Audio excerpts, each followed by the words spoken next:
देवादिदेव 1008 श्री आदि प्रवर्तक श्री आदिनाथ भगवान की। देवादिदेव 1008 श्री शांति प्रदाता श्री शांतिनाथ भगवान की। देवादिदेव 1008 श्री चैतन्य चमत्कारी चिंतामणि पारुषनाथ भगवान की। आचार्य भगवंत उमा स्वामी महामुनिराज की। आचार्य भगवंत परम पूज्य गुरुवर श्री विद्यासागर जी महामुनिराज की। निर्यापक सुमन मुनिवर श्री समय सागर जी महामुनिराज की। मुनिवर श्री प्रशस्त सागर जी, मल्ली सागर जी, आनंद सागर जी आदि 3 कम 9 कोटि महामुनिराजों की। अहिंसामय विश्व धर्म की। अथ आमनाय स्वाध्याय वेलायाम कायोसर्गम करोमि।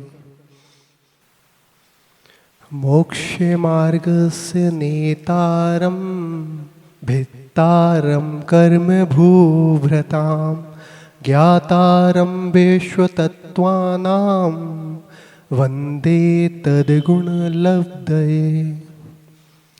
सम्यक् दर्शन ज्ञान चारित्राणि मोक्ष मार्गः तत्त्वार्थ श्रद्धानं सम्यक् दर्शनं तन्निसर्गा दधिगमाद्वा जीवा जीवाश्रयो वंद संवर निर्जरा मोक्षास्तत्वम्। नाम स्थापना द्रव्य भाव तस्तन्यासः प्रमाणनैरधिगमः निर्देश स्वामित्व साधनाधिकरण स्थिति भिधानतः सत्संख्या क्षेत्र स्पर्शन कालांतर भावाल्प बहुत्वेश्च मति सुतावधि मनः पर्यय केवलानि ज्ञानम तत्प्रमाणे आद्यै परोक्षम प्रत्यक्ष मन्यत मति स्मृति संज्ञा चिंता विनिबोध इत्यनर्थांतरम तदिंद्रिया निंद्रिय निमित्तम अवग्रह आवाय धारणाः बहुविध क्षिप्राणि श्रतानुक्त ध्रुवाणां क्षेत्राणाम् अर्थस्य व्यञ्जनस्य वग्रहः न चक्षुरेन्द्रियाभ्यां सुतं मति पूर्वं द्वैनेक द्वादश भेदं भव प्रत्ययो वतिर्देव नारकाणाम् क्षयोपशम निमित्तः षट् विकल्पः शेषाणाम् ऋजु विपुलमती मनः पर्ययः विशुद्ध प्रतिपाताभ्यां तद विशेषः विशुद्धि क्षेत्र स्वामी विषयभ्यो वधि मनः पर्ययोः मतिसुतयोर निबंधो द्रव्येश वशर्व पर्यायेषु रूपेश ववदेः तदनंत भागे मनः पर्यस्य सर्वद्रव्य पर्यायेषु केवलस्य एकादीनि भाज्यानि युगपदे कस्मिन्ना चतुर्भ्यः मतिसुतावधयो विपर्यस्य सदसतो रविशेषाद यद्रक्षोपलब्धे ऋन्मत्वत् नैगम संग्रह व्यवहार रजुसूत्र शब्द समभिरूढ़ै भम्भूतानयाः इति तत्त्वार्थ सूत्रे प्रथमोऽध्यायः। औपशमिक छायिकौ भावौ मिश्रस्य जीवस्य स्वतत्वमौ दैक पारिणामिकौ च द्विनवाष्टादशेकविंशति त्रिभेदा यथाक्रमम् सम्यक्त्व चारित्रे ज्ञान दर्शन दान लाभ भोगोपभोग वीर्याणि च ज्ञान दर्शन लब्धयश्चतुस्त्रित्रि पंचभेदाः सम्यक्त्व चारित्र संयमा संयमाश्च गति कसाय लिंग मिथ्या दर्शना ज्ञाना संयता सिद्धलेश्यास चतुस्त्रय कैक सठ भेदाः जीव भव्या भव्यत्वानि च उपयोगो लक्षणम सद्विधोष्ट चतुर्भेदः संसारिणो मुक्ताश्च समनस्का मनस्काः संसारिणस्त्रसस्थावराः पृथिव्यप्तेजो वायु वनस्पतयः स्थावराः द्वेन्द्रियादयस्त्रशाः पंचेन्द्रियाणि द्विविधानि निर्वृत्युपकरणे द्रव्येन्द्रियं लब्धुपयोगो भावेन्द्रियं स्पर्शन रसन घ्राण चक्षुः श्रोत्राणि स्पर्श रस गंध वर्ण शब्दास्तदर्थाः श्रुतमनेन्द्रियस्य वनस्पत्यन्तानामेकं क्रमिपिपीलिका भ्रमर मनुष्यादीनामेकैकवृद्धानि संज्ञिनः समनस्काः विग्रहगतौ कर्मयोगः अनुश्रेणी गतिः अविग्रह जीवस्य विग्रहवती च संसारिणः प्राक् चतुर्भ्यः एक समया विग्रह एकं द्वौ त्रीन् वानाहारकः सम्मूर्छन गर्भोत्पादा जन्म सचित्त शीत समृताः सेतरा मिश्राश्चैकसस्तद्योनयः जरायु जाण्डज पोतानां गर्वः देवनारकाणामुपपादः शेषाणां सम्मूर्छनम् औदारिक वैक्रियकहारक तैजस कामनानि शरीराणि परम सूक्ष्मं प्रदेशतो शंकिः गुणं प्राक तैजसात् अनंत गुणे परे अप्रतिघाते अनादि संबंधे च सर्वस्य तदादीनि भाज्यानि युगपदे कस्मिन्ना चतुर्भ्यः निरुपभोग मन्त्यं गर्भसम्मूर्छनच माध्यम औपपादिकं वैक्रियकं लब्धि प्रत्ययं च तैजस्मपि शुभम विशुद्धमव्याघाति च हारकं प्रमत्त संयतस्य एव नारक सम्मूर्छनो नपुंसकानि न देवाः शेषा स्त्रीवेदाः औपपादिक चर्मोत्तम देहा शंखे वर्षा यशो नपवरत्यायुषः इति तत्वार्थ सूत्रे द्वितीयोऽध्यायः। रत्न सर्करा वालुका पंक धूमतमो महातमः प्रभा भूम्यो घनाम्बु वाताकाश प्रतिष्ठाः सप्ता धोदः ताशु 30 पंचविंशति पंचदश 10 पंचोनैक नरक सत सहस्राणि पंच चेव यथा क्रमम् नारका नित्या शुभतललेश्या परिणाम देह वेदना विक्रियाः परस्परोदीरित दुःखाः संक्लिष्टाशुरोदीरित दुःखाश्च प्राक चतुर्थ्याः तैश्वेक त्रिसप्तदश सप्तदश द्वाविंशति त्रयस्त्रिंशत् सागरोपमा सत्त्वानां परा स्थितिः जम्बूद्वीप लवणोदादयः शुभनामानो द्वीपसमुद्राः द्वैर्द्वैर्विस्कम्बाः पूर्वपूर्वपरिक्षेपणो वलया कृतयः तन्मध्ये मेरुनाविर्वृत्तो योजनशत सहस्रविष्कम्भो जम्बूद्वीपः भरत हैमवत हरिविदेह रम्यक हिरण्यवते रावत वर्षाः क्षेत्राणि तद विभाजनः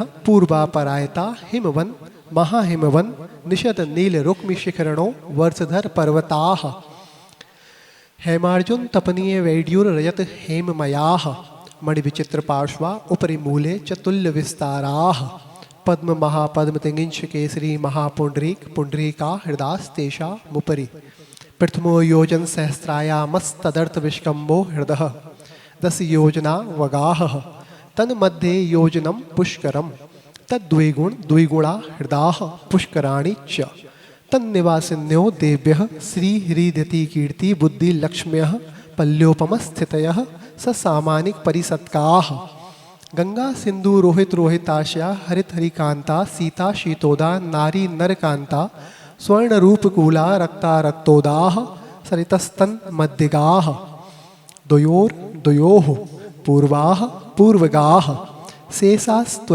परगाः चतुर्दश नदी सहस्र परिवृता गंगा सिन्धुवादयो नद्यः भरतः षट्विंशति पंचयोजन शतविस्तारः षट्चैकोनविंशति भागा योजनस्य तद्द्विगुण द्विगुण विस्तारा वर्षधर वर्षा विदेहान्ताः उत्तरा दक्षिण तुल्याः भरतैरावत्योर्वृद्धिह्रासो षट्समयाभ्यां मुत्सर्पिण्य व षट्पिण्येभ्यां ताभ्यामपरा भूम्यो वस्थिताः एक द्वित्रिपल्योपमस्थितयो हैमवतकहारी वर्षक देवकुर्वकाः तथोत्तराः विदेहेषु शङ्खे कालाः भरतस्य विष्कम्भो जम्बूद्वीपस्य 90 भागः दुर्धातिकी खण्डे पुष्करार्धे च प्राङ्मानुषोत्रान् मनुष्याः आर्या मिलिक्षाश्च भरतैरावत विदेहाः कर्मभूम्यो नेत्र देवकुरुत्तर कुरुभ्यः नरस्तति परावरेति पल्योपमान्तर मुहूर्ते त्रज्ञो निजानां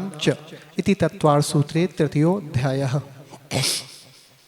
देवाश्चतुर्निकायाः आदितस्त्रषु पीतान्तलेश्याः तसाष्ट पंचद्वादश विकल्पाः कल्पोपपन्नपर्यन्ताः इंद्र सामानिक त्रायस्त्रिंश पारिशतात्मरक्ष लोकपालानीक प्रकीर्णका वियोग्य किल विशिकाश्चैकशः त्रायस्त्रिंश लोकपाल वर्ज्या व्यंतर ज्योतिष्काः पूर्वयोर द्वेन्द्राः काय प्रविचारा आ एशानात् शेषाः स्पर्श रूप शब्द मनः प्रविचाराः परे प्रविचाराः भवनवासिनो सुरनाग विदुर सुपर्णाग्नि वातस्तनितो दरिद्वीप दिक्कुमाराः व्यंतराः किन्नर किं पुरुष महोरग गंधर्व यक्ष राक्षस भूत पिशाचाः ज्योतिष्काः सूर्या चंद्रमशो ग्रह नक्षत्र प्रकीर्णक तारकाश्च मेरूपदीक्षिणा नित्यगत्यो नरलोके तत्कृतः काल विभागः बहिरवस्थिताः वैमानिकाः कल्पोपपन्नाः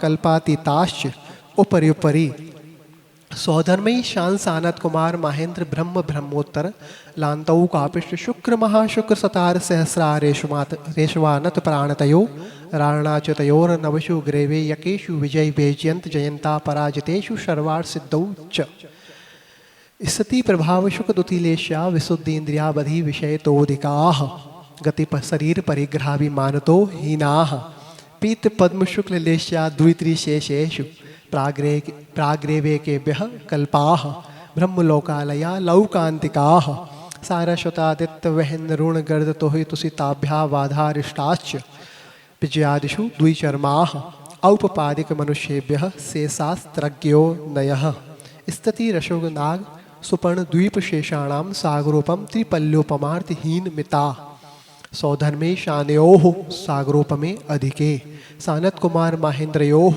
सप्त त्रिसप्तनवेकादश त्रयोदश पंचदशभिरधिकानि तु आरणाच्युता दूर्दमेकैकेन नवशु ग्रेवेकेषु विजयादिषु सर्वार्थ सिद्धौ च अपरापल्योपम मधिकं परतः परतः पूर्वा पूर्वानन्तरा नारकाणां च द्वितीया दिशु 10 वर्षसहस्राणि प्रथमायां भवनेषु च व्यन्तराणां च परापल्योपम मधिकं ज्योतिष्काणां च तदष्टभागो परा लौकान्तिका नामष्टो सागरोपमाणि सर्वेषाम् इति तत्त्वार्थसूत्रे चतुर्थोऽध्यायः।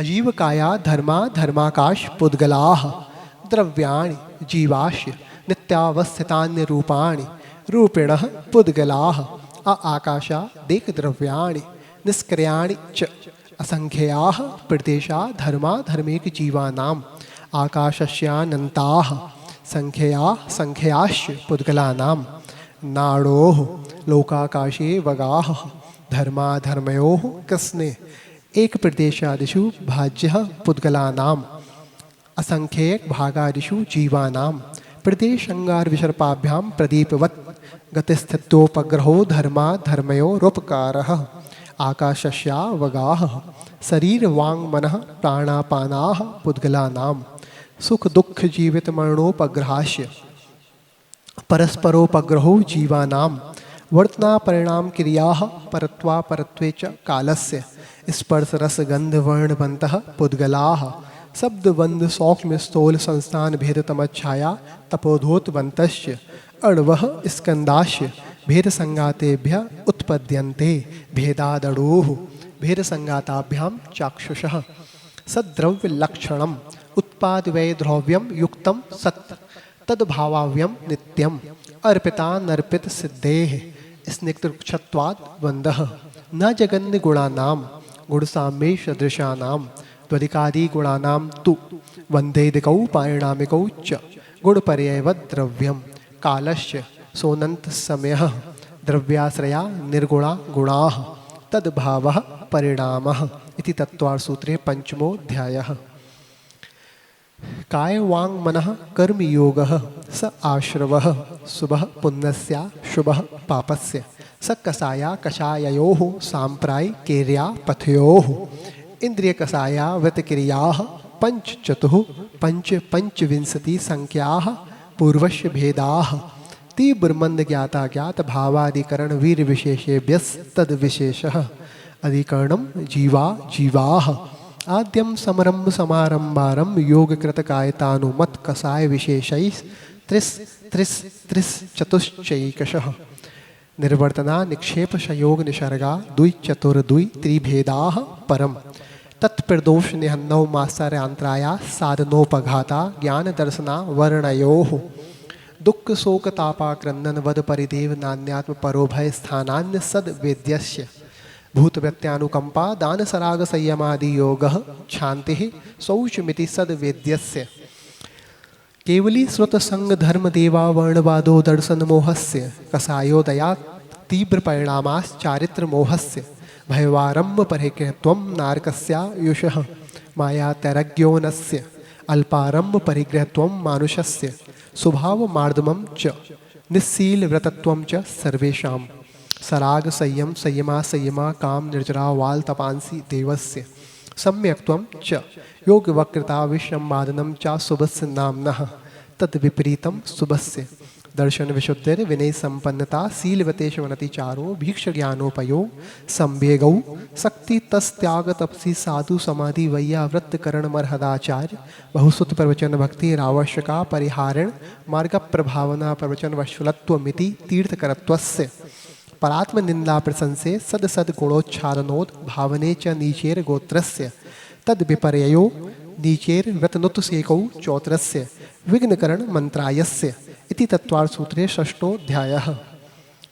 हिंसा नितस्तेह ब्रह्म परिग्रहव्यो व्रतिर्व्रतम देश शर्वतोड़ु महती तत्स्थैर्यार्थम भावनाः पंच पंच वांग मनोगुप्तिर्या दान निक्षेपण समित्या लोकितपान भोजनानि पंच क्रोध लोभ भीरत्व हास प्रत्याख्यानानि नुवीची भाषणम च पंच शून्यागार विमोचितावास परोपरोधाकरण भैक्ष्य शुद्धि सधर्मा विषंवादाः पंच स्त्री राग कथा श्रवण तन मनोहरांग निरीक्षण पूरतानुस्मरण विशेष रस स्व शरीर संस्कार त्यागाः पंच मनोज्ञा मनोज्ञेन्द्रिय विषय राग द्वेष वर्जनानि पंच हिंसादिस्बीहा मुत्रापाया वद्य दर्शनम दुःखमेव वा मैत्री प्रमोद कारुण्य माध्यस्थ्यानि च सप्त गुणादिक क्लिश्यमाना विनयेषु जगत्काय स्वभावो व संवेग वैराग्यार्थम प्रमत्ति योगात् प्राण विपरोपणम हिंसा असद विधान मन्यतम अदत्ता दानम स्तेयम मैथुन मभ्रम मूर्छा परिग्रह निस्सल्यो व्रति अगार नगारश्च अणुव्रतो गारी दिग्देशानर्थ दंड व्रति सामायिक पुरोषधोप वासोप भोग परिभोग परिमाणातिथि संविभाग व्रत संपन्नश्च मारणांतिकेम संलेखनाम जोषता शंका कांक्षा विचिकित्सान्य दृष्टि प्रशंसा संस्तवाः सम्यक दृष्टे रतिचाराः व्रतशीलेषु पंच पंच यथाक्रमम बंधबदच्छेदादि भारारोपणान पान निरोधाः मिथ्योपदेश रहो व्याख्यान कूटलेख क्रिया न्यासापहार शाकार मंत्र भेदाः स्तेन प्रयोग तदा हृदादान वृद्ध राज्यातिक्रम हीनादिक मानोन्मान प्रतिरूपक व्यवहाराः पर विवाह करणे त्वरिका परिग्रहिता गमनानंग क्रीड़ा कामते भ्रावि निवेशाः क्षेत्र वास्तु हिरण्य सुवर्ण धन धान्य दासी दास कुप्य भांड प्रमाणातिक्रमाः ऊर्ध्वाधस्त्रियग व्यतिक्रम क्षेत्र वृद्धि स्मत्यंतरा धानानि आनयन प्रेक्ष प्रयोग शब्द रूपानुपात पदक्लक्षेपाः कंदर्त कौत्कुच्छ मौखर्या समीक्षाधिकरणोपभोग परिभोगा नर्तक्यानि योग दुष्पणिधानानादर स्मत्यानुपस्थानानि अप्रत्यवेक्षता परिमार्जितोत्सर्गा दान संस्तरोप कर्मणानादर स्मत्यानुपस्थानानि सचित्त सम्मन समृषा विषवतुः पक्कुहाराः सचित्त निक्षेपापिधान पर व्यपदेश मात्सर्य कालातिक्रमाः जीवित मरणासंसा मित्रानुराग सुखानुबंध निदानानि अनुग्रहार्थम स्वस्याति सर्गो दानम विधि द्रव्य दात्री पात्र विशेषात् तद विशेषः इति तत्वार्थ सूत्रे सप्तमोऽध्यायः। मिथ्या दर्शनावृत्ति प्रमाद कसाय योगा बंध हेतवः सकसायत्वात् जीवः कर्मणो योग्यान पुद्गला न दत्ते स बंधः प्रकृति स्थित्यानुभव प्रदेशात् तद विदयः आद्यो ज्ञान दर्शनावरण वेदनीय मोहिनी आयुर्नाम गोत्रांतरायाः पंच नवद्वष्टाविंशति चतुर्द्वि चत्वारिंशत् द्वि पंच भेदा यथाक्रमम मतिसुताबधि मनः पर्यय केवलानाम चक्षुरचक्षुरवधि केवलानाम निद्रा निद्रा निद्रा प्रचला प्रचला प्रचला स्त्यान ग्रद्यस्य सद सद वेदेह दर्शन चारित्र मोहिनिया कसाय कसाय वेदनीयाख्यास त्रिद्वि नव षोडश भेदाः सम्यक्त मिथ्यात तदुभयान कसाय कसायो हास्य रत्य रति शोक भय जुकुप्सा स्त्री पुण्य पुंसक भेदा अनंतानुबंध्य प्रत्याख्यान प्रत्याख्यान संजुलन विकल्पाश्चैकशः क्रोध मान माया लोभाः नारक तैरज्ञोन मानुष दैवानि गति जाति शरीरांगोपांग निर्वाण बंधन संघात संस्थान सहनन स्पर्श रस गंध वर्णानुपूर्व्या गुरु लघुपघात परघाता तपोधोतोक्श्वास विहायो गतयः प्रत्येक शरीर तर्ष शुभग सुस्वर शुभ सूक्ष्म पर्याप्ति स्रादेह यसः कीर्ति सेतराणी तीर्थकृत्वं च उच्चेर नीचेश्च दान लाभ भोगोपभोग वीर्याणाम आदितस्तृष्णा मंत्रायस्य च 63 सागरोपम कोटि कोटयः परा स्थितिः सप्ततिर्मोहिनीयस्य विंशतिर्नाम गोत्रयोः त्रयस्त्रिंशत् सागरोपमान यायुषः अपरा द्वादश मुहूर्ता वेदनीयस्य नाम गोत्रयोरष्टौ शेषाणामन्तर्मुहूर्ता विपाको नुबवः स यथा नाम ततश्च निर्जरा नाम प्रत्ययाः सर्वतो योग विशेषात् सूक्ष्मैक क्षेत्रावगाः स्थिताः सर्वात्म प्रदेशेषु वनन्तानंत प्रदेशाः सद्वेद्य स्वभायोर्नाम गोत्राणि पुण्यम अतोन्यत पापम इति तत्त्वार्थसूत्रे अष्टमोऽध्यायः। आश्रव निरोधः संवरः सगुप्ति समिति धर्मानुप्रेक्षा परिचयजयी चारित्रेः तपसा निर्जराच्च सम्यग् योग निग्रहो गुप्तेः ईर्याभाषेषणादान निक्षोपोत्सर्गाः समितयः उत्तम क्षमा मार्दो वार्जव शौच सत्य संयम तपस्त्यागा किंचन ब्रह्मचर्याणि धर्मः अनित्या शरण संसारे कत्वान यत्वा सुच्राश्रव संवर निर्जरा लोक बोधि दुर्लभ धर्मश्वाख्या तत्वानुचिंतन मनुप्रेक्षाः मार्गाच्यवन निर्जरार्थम परिशोढव्याः परिसाः क्षुत पिपासा शीतोष्ण दंस मसक नाग्न्या रति स्त्री चर्या निषद्या सय्या क्रोश बद याचना लाभ रोग तृण स्पर्श मल सत्कार पुरस्कार प्रज्ञा ज्ञाना दर्शनानि सूक्ष्म सांप्राय छदमस्त वीतरागयोश चतुर्दश एकादश जिने वादर सांप्राय सर्वे ज्ञानावर्णे प्रज्ञा ज्ञाने दर्शन मोहांतरायो रदर्शना लाभो चारित्र मोहे नाग्न्या रति स्त्री निसद्या क्रोश याचना सत्कार पुरस्काराः वेदनीय शेषाः एकादयो भाज्या युगपदे कस्मिन् नैकोनविंशतेः सामायिकच्छेदोपस्थापना परिहार विशुद्धि सूक्ष्म सांप्राय यथाख्यात मिति चारित्रम अंशनाव मौदर्य वृत्ति परिसंख्यान रस परित्याग विविक्त सय्यासन काय कलेशा वाह्यम तपः प्रायश्चित विनय वैया व्रत स्वाध्याय विसर्ग ध्यानान्युत्तरम नवचतुर्दश पंचद्विभेदा यथाक्रमम प्राग ध्यानात् आलोचना प्रतिक्रमण तदुभय विवेक व्यत्सर्ग तपश्छेद परिहारोपस्थापनाः ज्ञान दर्शन चारित्रोपचाराः आचार्योपाध्याय तपस्वी शैक्ष गिलान गण कुल संघ साधु मनोज्ञानाम वाचना प्रक्षणानुप्रेक्षामनाय धर्मोपदेशाः वायाभ्यंतरोपद्योः उत्तम सहनस्य एकाग्र चिंता निरोधो ध्यानमांतर मुहूर्तात् आर्थ रौद्र धर्म शुक्लानि परे मोक्ष हेतु आर्थ मनोज्ञशम प्रयोगे तद विप्रयोगाय इष्मति समन्वाहारः विपरीतम मनोज्ञस्य वेदनायाश्च निदानम च तद्व्रत देश व्रत प्रमत संयतानाम हिंसानितस्तेः विषय संरक्षणेभ्यो रौद्रमव्रत देश व्रतयोः आज्ञापाय विपाक संस्थान विचयाय धर्म्यम शुक्ले चाद्यै पूर्वविदः परे केवलिनः पृथक्त्वेकत्व वितर्क सूक्ष्म क्रिया प्रतिपाति व्युपरत क्रिया निर्वर्तीनि त्रेक योग काय योगा योगा नाम एकाश्रय सवितर्क विचारे पूर्वे अविचारम द्वितीयम वितर्कः श्रुतम विचारोर्थ व्यंजन योग संक्रांति सम्यक दृष्टि श्रावक व्रतानंत वियोजक दर्शन मोहि छपकोप समकोप शांत मोहि छपक क्षीण मोहि जिनाह कर्मशो शंकिः गुण निर्जराः पुलाक वकुश कुशल निर्घंत स्नातका निर्घंथाः संयम सुतपति सेवना तीर्थलिंगलेशोपपाद स्थान विकल्पतः साध्याः इति तत्त्वार्थसूत्रे नवमोऽध्यायः।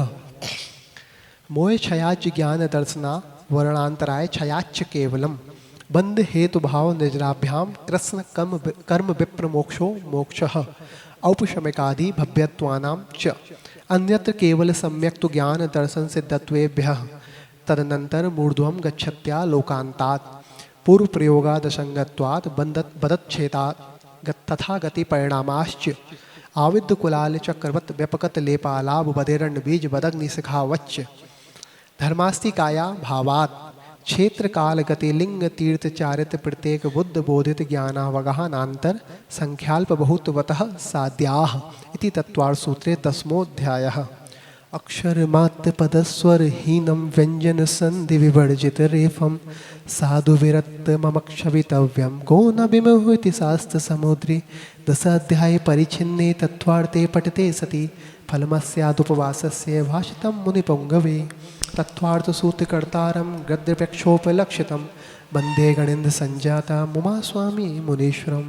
लिए आचार्य भगवंत उमा स्वामी महाराज की, आचार्य भगवंत परम पूज्य गुरुवर श्री विद्यासागर जी महामुनिराज की, निर्यापक स्वर्ण मुनिवर श्री समय सागर जी महामुनिराज की। इति आमनाय स्वाध्याय वेलायाम कायोशर्गम करोमि। मोक्ष मार्गस्य नेतारं भेतारं कर्म भूभृतां ज्ञातारं विश्वतत्त्वानां वंदे तद्गुणलब्धये।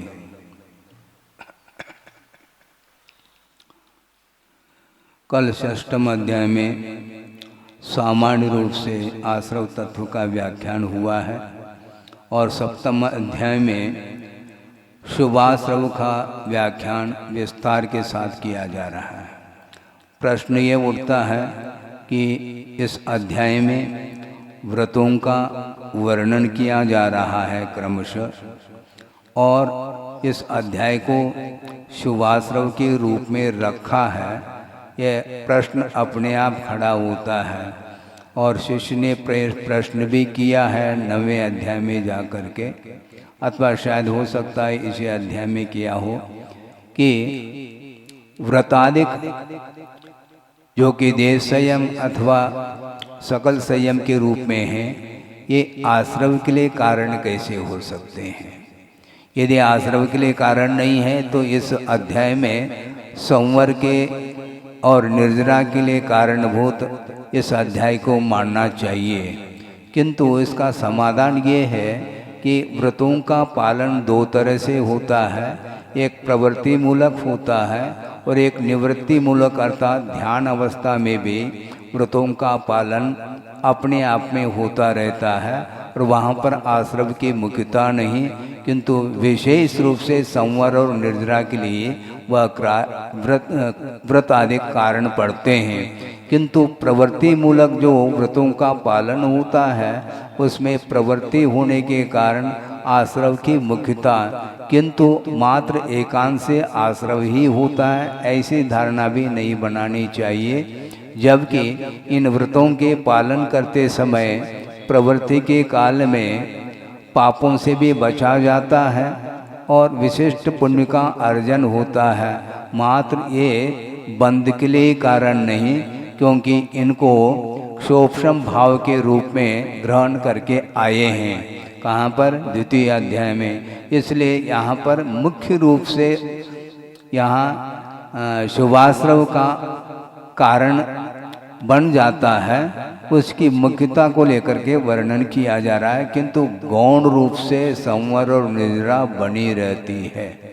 नहीं तो एकांत रूप से ये आश्रव के लिए कारण सिद्ध हो जाएंगे, जो कि आगम से वह मेल नहीं खा पाएगा। हिंसान नृतस्ते या ब्रह्म परिग्रहेभ्यो विरतिर्व्रतम। विरति शब्द को प्रत्यय के साथ जोड़ देना चाहिए। हिंसा अनर्थ अर्थात झूठ यानी असत्य, स्तेय अर्थात चोरी, अब्रह्म और परिग्रह इनसे दूर रहने का नाम व्रत है। सीधा सीधा अर्थ है 5 पापों से दूर रहने का नाम व्रत है, और वह अनुव्रत और महाव्रत की अपेक्षा से आगे वर्णन करेंगे। व्रत का अर्थ भी टीकाकारों ने स्पष्ट किया है कि प्रतिज्ञा के साथ जो नियम का पालन किया जाता है उसको बोलते हैं व्रत। बिना प्रतिज्ञा के, बिना संकल्प के मान लो किसी भी वस्तु को आपने छोड़ दिया, उसको हम व्रत के रूप में अंगीकार नहीं करेंगे, क्योंकि आपने कोई संकल्प तो लिया नहीं, और बिना संकल्प के आप छोड़ते चले जा रहे हैं। जब छोड़ ही रहे तो संकल्प ले ना, तो संकल्प लेने से वह बंधना पड़ता है, इसलिए वह छोड़ भी रहा है और वह व्रत को अंगीकार कर भी नहीं रह रहा है संकल्प पूर्वक, इसलिए उसको व्रत के रूप में नहीं लेते। अभिसंधिकृत नियम व्रतम इति। अभिसंधिकृत का अर्थ संकल्प पूर्वक नियम का पालन करना यह व्रत माना जाता है। यह करने योग्य है, ये नहीं करने योग्य है, इस प्रकार संकल्प के साथ नियम को अंगीकार करना होता है, जिसको व्रत संज्ञा है। देश सर्वतोन महति, ये जो व्रत है वो एक देश भी होता है और पूर्ण देश अर्थात अणुवर के अणु के रूप में और महा के रूप में।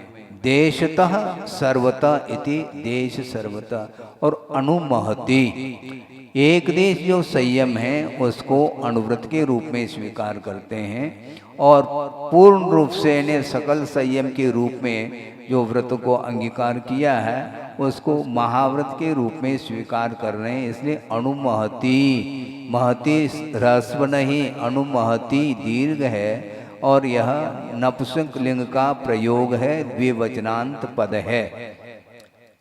अणुमहत शब्द है, अणुमहत, महति, महंति, इस प्रकार तकारांत शब्द नपुंसक में चलता है, उसका यहाँ पर प्रयोग किया है। देश और सर्व इन्हें अणु और महा के रूप में व्रत दो भागों में विभाजित हो जाते हैं। तस्थैर्यार्थम भावना पंच पंचो, उन व्रतों की स्थिरता के लिए ये पांच पांच भावनाएं हैं। भावना का अर्थ मात्र भावना ही नहीं भाना, किंतु भावना के साथ व्रतों का पालन भी होना चाहिए। नहीं तो हम मान लो माला भी फेर रहे हैं, निषेध नहीं, किंतु माला फेरो, किंतु खाली माला ही नहीं फेरना, किंतु व्रतों के पालन करते समय ये सारे भावनाएं, इनका प्रयोग भी होना चाहिए, ये कहा जा रहा है। वांग मनो गोप्तिर्या दान निक्षेपण समित्यालोकित पान भोजनानि पंच,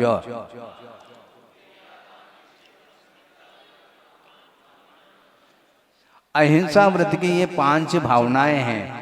वचन गुप्ति, मनोगुप्ति, ईर्या समिति, आदान निक्षेपण समिति और आलोकित पान भोजन, इस प्रकार ये अहिंसा व्रत की ये पांच भावनाएं हैं। वाक संयम होना चाहिए और मन के ऊपर भी नियंत्रण होना चाहिए। इसके साथ फिर काय गुप्ती क्यों नहीं कहा महाराज? काय गुप्ती यदि कहेंगे यहीं पर तो फिर 9वें अध्याय में जो वर्णन किया जा रहा है वो यहीं पर सिद्ध हो जाएगा।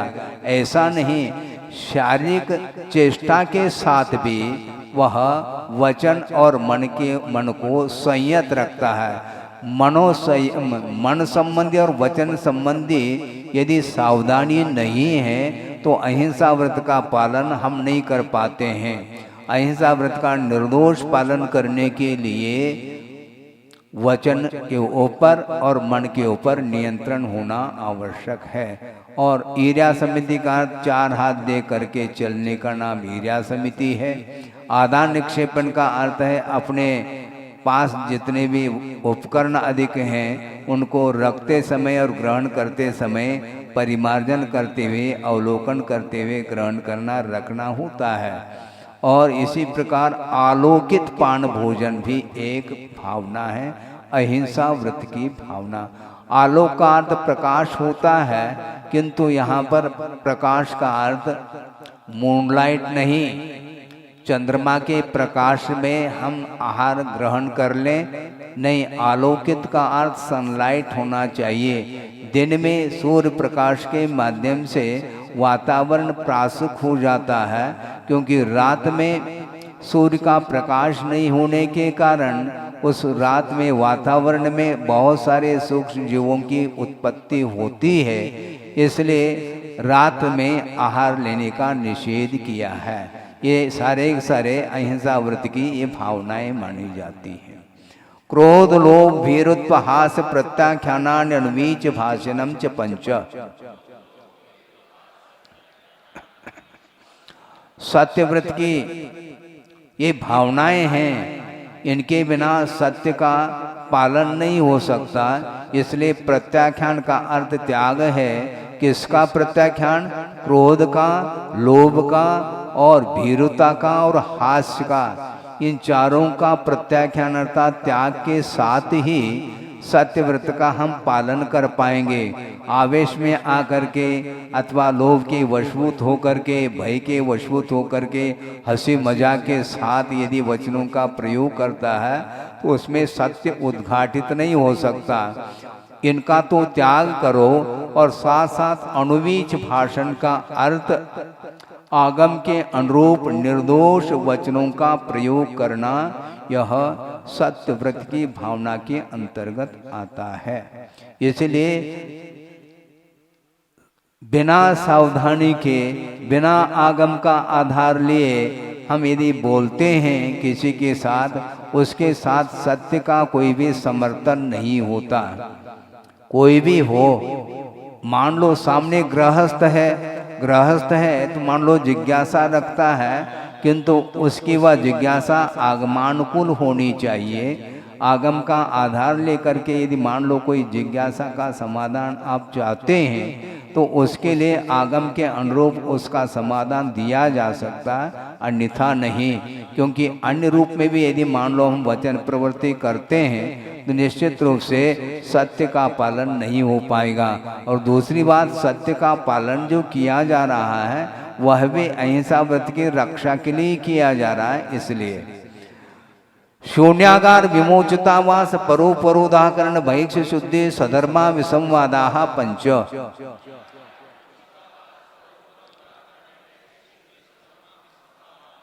ये अचौर्य व्रत की भावनाएं हैं 5।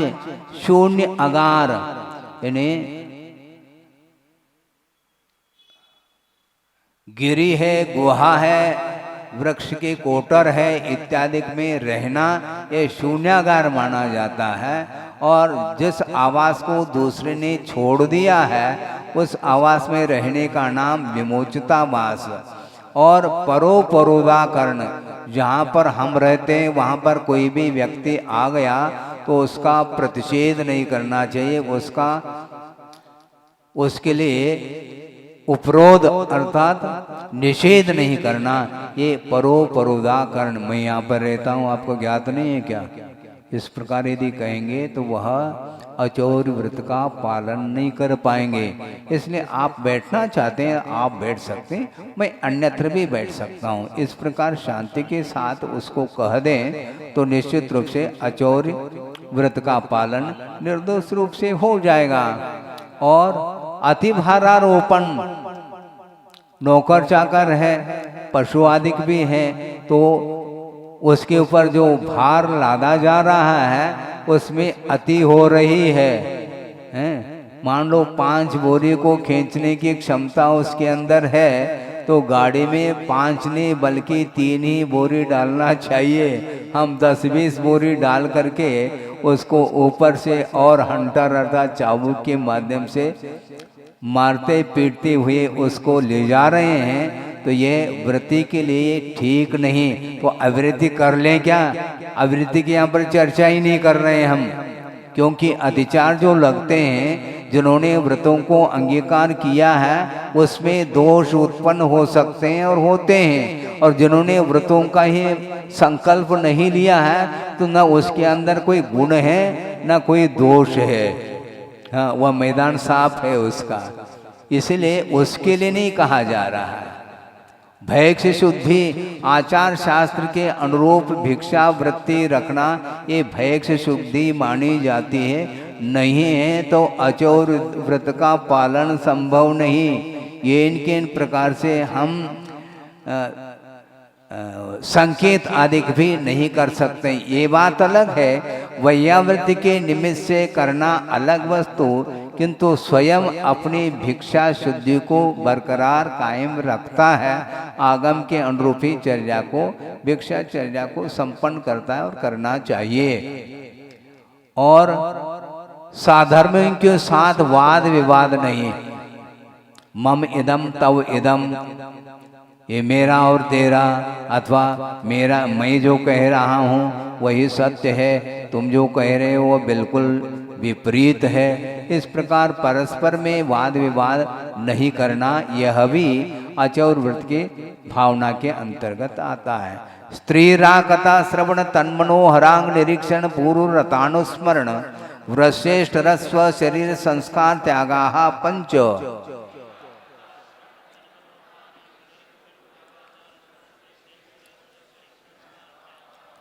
ये ब्रह्मचर्य व्रत की भावनाएं हैं, इसको ध्यान से पढ़ लेना।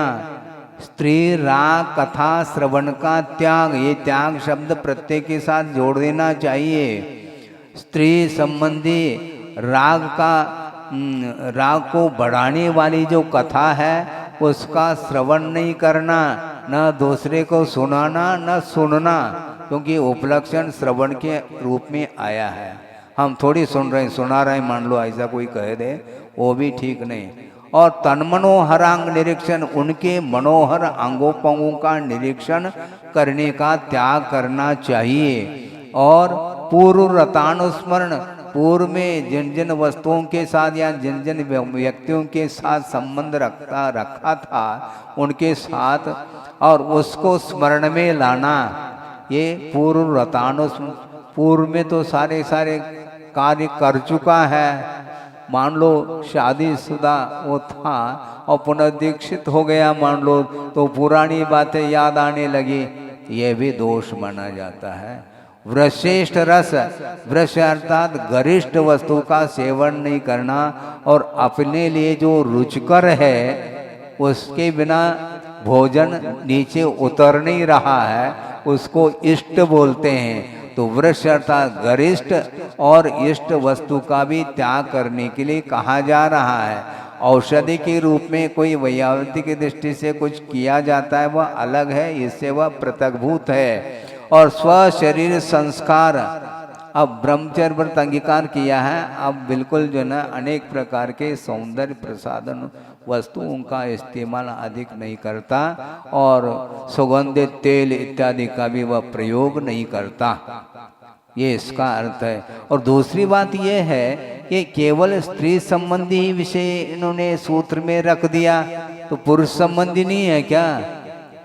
है, किंतु मुख्य रूप से पुरुष के लिए उपदेश दिया जा रहा है, और इसके माध्यम से इसको उपलक्षण मान करके ठीक पुरुष भी, जिस प्रकार पुरुष अपने व्रतों के निर्दोष पालन करने के लिए इन भावनाओं को भा रहा है, ठीक उसी प्रकार पुरुष संबंधी जो दोष उत्पन्न हो सकते हैं स्त्रियों के लिए, वो भी अपने व्रतों को निर्दोष पालन करने के लिए अपने अपने विपरीत जो नोकर्म हैं उनसे बचते रहना चाहिए। मनोज्ञा मनोज्ञेन्द्रिय विषय रागत द्वेष वर्जनानि पंच। अब अपरिग्रह व्रत के ये भावनाएं हैं, मनोज्ञ और अमनोज्ञ जो 5 इंद्रियों के विषय हुआ करते हैं, उनमें राग द्वेष आदि का नहीं होना, ये परिग्रह अपरिग्रह व्रत की ये 5 भावनाएं, इनका पालन करना बहुत कठिन है। बहुत जल्दी जो ना इष्टानिष्ट की परिकल्पना होती रहती है, इसलिए जो जितना साधना के क्षेत्र में उतरता है वही उसी व्यक्ति की वश की बात है। अभी अपने लिए सब कुछ अनुकूलता है, इसलिए इष्टानिष्ट की कल्पना नहीं हो रही है। जिस समय प्रतिकूलता होती है, मान लो स्पर्शनेन्द्रिय संबंधी, रसनेन्द्रिय संबंधी, भिन्न भिन्न इंद्रिय संबंधी, उसी समय उसको ले करके इष्टानिष्ट का भाव नहीं लाना, ये अपने अपरिग्रह व्रत की भावना है। इसी प्रकार 5 जो पाप हैं उनमें किस प्रकार विचार करना, क्योंकि 5 व्रतों का पालन जो किया जा रहा है उसके लिए प्रत्येक के लिए 5-5 भावनाओं का उल्लेख किया, किंतु 5 पाप के विषय में क्या विचार करना चाहिए जिसके माध्यम से 5 व्रतों का पालन हम कर सके। तो हिंसा दिश्विहा मुत्रा पाया वद्य दर्शनम। हिंसादिक जो 5 पाप हैं उसमें क्या विचार करना, इहलोक और परलोक में अवध्य देखने में आता है। अवध्य का अर्थ और कुछ नहीं, किंतु अभ्युदय और निश्रेयस जो सुख हैं इनको प्राप्त करने में कारणभूत जो क्रियाएं होती हैं उन क्रियाओं को नष्ट करने रूप जो प्रवृत्ति है उस प्रवृत्ति को अपाय बोला है। क्योंकि पापमय प्रवृत्ति करेगा तो निश्चित रूप से न स्वर्ग प्राप्त कर पाएगा न मुक्ति मिलेगी, क्योंकि पाप प्रवृत्ति के माध्यम से ये इन दोनों की उपलब्धि संभव नहीं। स्वर्ग नहीं भी चाहो तो भी पाप प्रवृत्ति से बचो, जो जितना बचेगा उसके लिए उतना ही अच्छा सात्स्य पुण्य का संचय होगा। नहीं चाहते हुए भी पुण्य का अर्जन वह कर लेता है, क्योंकि उसकी वृत्ति उसकी प्रवृत्ति पापमय नहीं है। इसलिए इसी प्रकार इहलोक और परलोक में निंदा का वह पात्र बनता है पापमय प्रवृत्ति के कारण।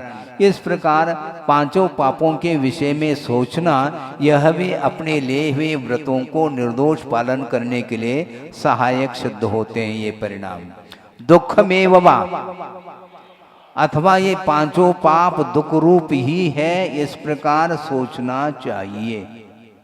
ये दुख रूप कैसे है महाराज? इसलिए हैं ये दुख के लिए कारण होने के कारण।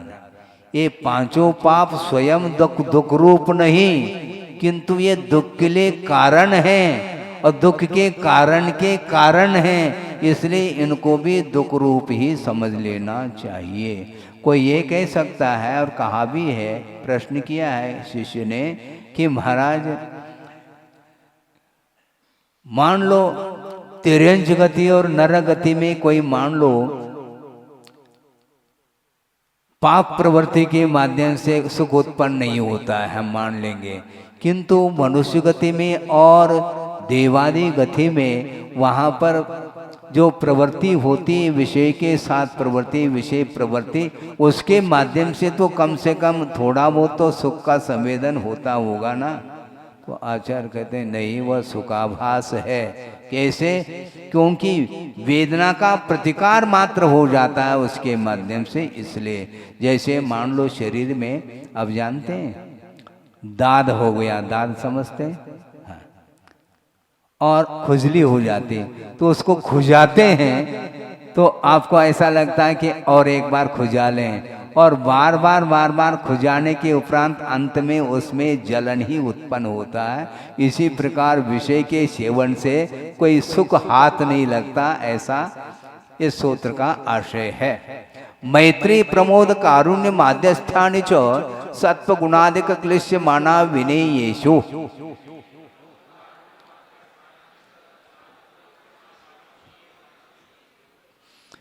ये 4 प्रकार के भाव हैं, 5वां कोई भाव नहीं। और यहाँ पर भाव का द्वितीय अध्याय में जो भाव आया था वह प्रकरण नहीं। यहाँ पर मैत्री भाव, प्रमोद, कारुण्य और माध्यस्थ, ये 4 प्रकार के भाव हैं, जो कि क्रमशः ये 4 प्रकार के पात्र बता रहे हैं। उनमें इस प्रकार से क्रम से भाव रखना चाहिए। मैत्री का अर्थ क्या है? लौकिक मित्रता नहीं, किंतु मैत्री भाव का जो स्वरूप है बहुत उपयुक्त स्वरूप बताया है। परेशान दुखानुपत्तिरभिलाषो मैत्री, दूसरे के जीवन में हे भगवान दुख उत्पन्न ही न हो, इस प्रकार का भाव रखना ये वस्तुतः मैत्री भाव है।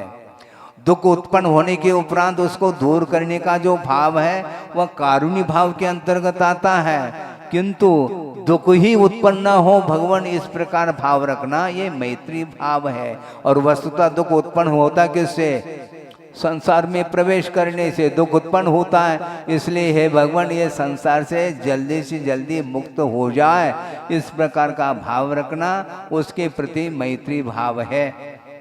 और मुखाकृति के माध्यम से, मुख के जो प्रसन्नता आदि के माध्यम से भीतर के जो भक्ति और अनुराग का होना यह प्रमोद भाव माना जाता है, जो कि प्राणी मात्र के प्रति मैत्री भाव और अपने से जो गुणाधिक हैं उनके प्रति अनुराग भक्ति का भाव रखना यह प्रमोद भाव माना जाता है। और दीनहीन हैं उनके प्रति अनुग्रह का भाव रखना यह कारुण्य भाव माना जाता है। और राग द्वेष पूर्वक जो पक्षपात होता है उसका अभाव सो माध्यस्थ भाव। किसी का पक्ष नहीं लेना, आगम का पक्ष लियो।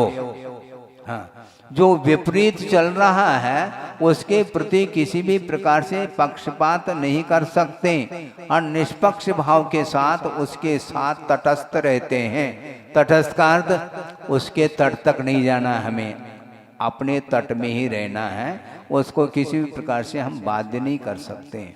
जो विपरीत वृत्ति वाला है उसके लिए कहा गया है। ये माध्यस्थ भाव किसके प्रति रखना? जो अविनेय है। अविनेय का अर्थ खोला है टीकाकार ने कि तत्वार्थ श्रवण ग्रहणाभ्याम असंपादित गुणा अविनेया। तत्वार्थ के श्रवण और ग्रहण के माध्यम से जिन्होंने गुणों को संपादित नहीं किया है वह अविनेय माना जाता है। उसके प्रति माध्यस्थ भाव रखना, यानी उसकी परोक्ष में भी कोई चर्चा नहीं और प्रत्यक्ष में भी कोई चर्चा नहीं। ओम शांति इसी का अर्थ होता है। हाँ, ये ध्यान रखो, उसकी ना हम प्रशंसा करेंगे और ना उसकी निंदा आलोचना अधिक करेंगे, कुछ नहीं, तटस्थ भाव, इसको माध्यस्थ भाव। इस प्रकार करने से अपने लिए हुए व्रत पूर्णता को प्राप्त हो जाते हैं। ऐसा कहा, पूर्णानि अहिंसादीन व्रतानि भवन्ति। इन 4 प्रकार के भावों के माध्यम से ले हुए जो अहिंसादिक व्रत हैं वे परिपूर्णता को प्राप्त होते हैं, ऐसा इस सूत्र का भाव है। जगत का स्वभाव व संवेग वैराग्यार्थम। संवेग और वैराग के लिए जगत का चिंतन करो। संवेग अर्थात संसार से भीतु उत्पन्न हो, उसके लिए जगत के स्वरूप के बारे में विचार करो। इस संसार में अपने अपने अज्ञान भाव के कारण संसारी प्राणी कर्म का बंध करता है और विभिन्न प्रकार के पर्यायों को धारण करता हुआ दुख आदि को प्राप्त करता है। ऐसा चिंतन करना और शरीर के स्वभाव के बारे में चिंतन करो। शरीर के स्वभाव के बारे में चिंतन करने वाला व्यक्ति शरीर को संस्कारित करेगा? प्रश्न उठता है, नहीं कर सकता। इसलिए वैराग्य को प्राप्त करना है तो इसी ढंग से शरीर के अपवित्रता के बारे में सोचने का नाम यहाँ पर वैराग्य उत्पन्न हो जाता है। ये प्रयोजन परक सूत्र हैं संवेग के लिए और वैराग्य को प्राप्त करने के लिए जगत के और शरीर के स्वभाव के बारे में सोचना। प्रमत्त योगात प्राण व्यपरोपणम हिंसा। हिंसा की परिभाषा देखो, प्रमाद के साथ जीवों की विराधना जो होती है उसका नाम हिंसा है। बहुत मार्के की बात है। असावधानी पूर्वक प्रवृत्ति करने से जीवों की विराधना होती है, हो अनिवार्य नहीं। मान लो आप असावधानी पूर्वक चल रहे हैं और आपके उस प्रवृत्ति के कारण आपके पैर के नीचे आकर के कोई भी क्षुद्र जीव मरण को प्राप्त नहीं हो रहा है, फिर भी हिंसा का दोष उसको लगता है क्योंकि असावधानी पूर्वक प्रवृत्ति कर रहा है। और सावधानी पूर्वक जो प्रवृत्ति करता है इसके उपरांत उसके प्रवृत्ति के दौरान मान लो क्षुद्र जीवों की विराधना भी होती है तो तत्संबंधी उसको पाप का बंध नहीं होता, ऐसा आगमकार का कहना है। तो प्रमाद के साथ प्राणों की विराधना ये हिंसा है। इसी प्रकार प्रमाद शब्द की अनुवृत्ति आ रही है, इसलिए यहाँ पर असदविधान मंडतम प्रमत्त योगात यहाँ पर जोड़ देना। प्रमाद के कारण असत्य का कथन करना यह झूठ माना जाता है। अनृतम अर्थात असत्यम इत्यर्थ। असत अभिधानम, जो जैसा नहीं है वैसा कथन करना यह अनृत अर्थात असत्य माना जाता है। और असत्य का अर्थ अप्रशस्त भी लिया है। यानी हमारे वचन प्रवृत्ति के माध्यम से यदि दूसरे के लिए पीड़ा के लिए कारण हो, उस प्रकार के वचन भी वह असत्य के कोटि में ही आते हैं, ऐसा कहा है। इसलिए सत्य भी हो तो भी हिंसा के लिए यदि कारणभूत हो, उस प्रकार के वचनों का प्रयोग नहीं करना चाहिए। सत्यमपि विपदे, विपत्ति के लिए कारणभूत हो ऐसे वचनों का प्रयोग नहीं करना। अदत्ता दानम स्तेयम, बिना दी हुई वस्तु को ग्रहण करने का नाम चोरी। इसलिए मुनि महाराज बिना दी हुई वस्तु को ग्रहण नहीं करते हैं। आपके आंगन में आए हैं आहार लेने के लिए और कर पात्र किया है, आप देंगे तो लेंगे, थाली पास में ही है, संकेत कर दें, अथवा अपने हाथ से हम ले रहे हैं आपको कष्ट ज्यादा ना हो जाए इसलिए नहीं, बिना दी हुई वस्तु को हम ग्रहण नहीं कर सकते, नहीं करने का भाव रखते हैं। इसको बोलते हैं अचौर्य व्रत बोलते हैं। अनुव्रत हो तो अनुव्रत के रूप में, महाव्रत हो तो महाव्रत के रूप में लेना चाहिए। कोई ये कह सकता है कर्मों का भी आश्रव हो रहा है, कर्म वर्गनाएं आ रही हैं, नौकर्म वर्गनाओं को भी ग्रहण किया जा रहा है जीव के द्वारा, तो ऐसी स्थिति में वहां पर भी बिना दी हुई वस्तु को ग्रहण कर लिया, इसलिए उसको भी हम चोरी के अंतर्गत ले लें? नहीं। किंतु क्यों नहीं लेंगे? इसलिए जहां पर आदान प्रदान का व्यवहार चलता है वहीं पर चोरी का दोष आता है, ऐसा कहा है। मैथुन म ब्रह्मा, हाँ, यहाँ पर भी प्रमत्त योगात इसको जोड़ देना चाहिए। अब्रह्म का नाम यहाँ पर वासना है, वह भी पाप प्रवृत्ति मानी जाती है। मूर्छा परिग्रह, चेतना चेतनात्मक बहुत सारे पदार्थ हैं, उन पदार्थों के प्रति स्वामित्व का भाव होना, ये मेरा है, ये तुम्हारा है, इस प्रकार का जो भाव आ जाता है इसको मूर्छा बोलते हैं। इस मूर्छा को ही परिग्रह की संज्ञा दी है। निश्चलो व्रति, व्रति कैसा होता है? शल्य रहित होता है, कोई भी शल्य नहीं होना चाहिए। शल्य का अर्थ ये है वह बेचैनी पैदा कर देता है। मान लो चलते समय पैर में कांटा गड़ गया, जब तक उस कांटे को आप नहीं निकालेंगे तब तक आपको न चलने में चैन है, न बैठने में चैन है, न और किसी में चैन है। वह बार बार आपको विकल्प कराता रहता। उसी प्रकार व्रति जो होता है वह शल्य से रहित होता है। कौन कौन से शल्य है महाराज? माया शल्य, मिथ्या शल्य और निदान शल्य, इन तीनों शल्यों से वह ऊपर उठता है, तब वह निश्चल्य माना जाता है। और शल्य रहित होकर के व्रतों को ग्रहण करता है तो वह निश्चल्य के साथ व्रती कहलाता है। मात्र व्रतों को तो धारण कर लिया किंतु भीतर ही भीतर शल्य बने हुए हैं तो वह व्रती नहीं माना जाता।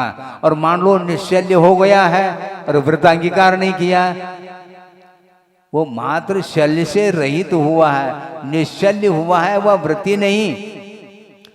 शल्य से रहित होते हुए भी 5 पापों से यदि ऊपर उठता है वह निश्चल्य होता हुआ व्रती माना जाता है।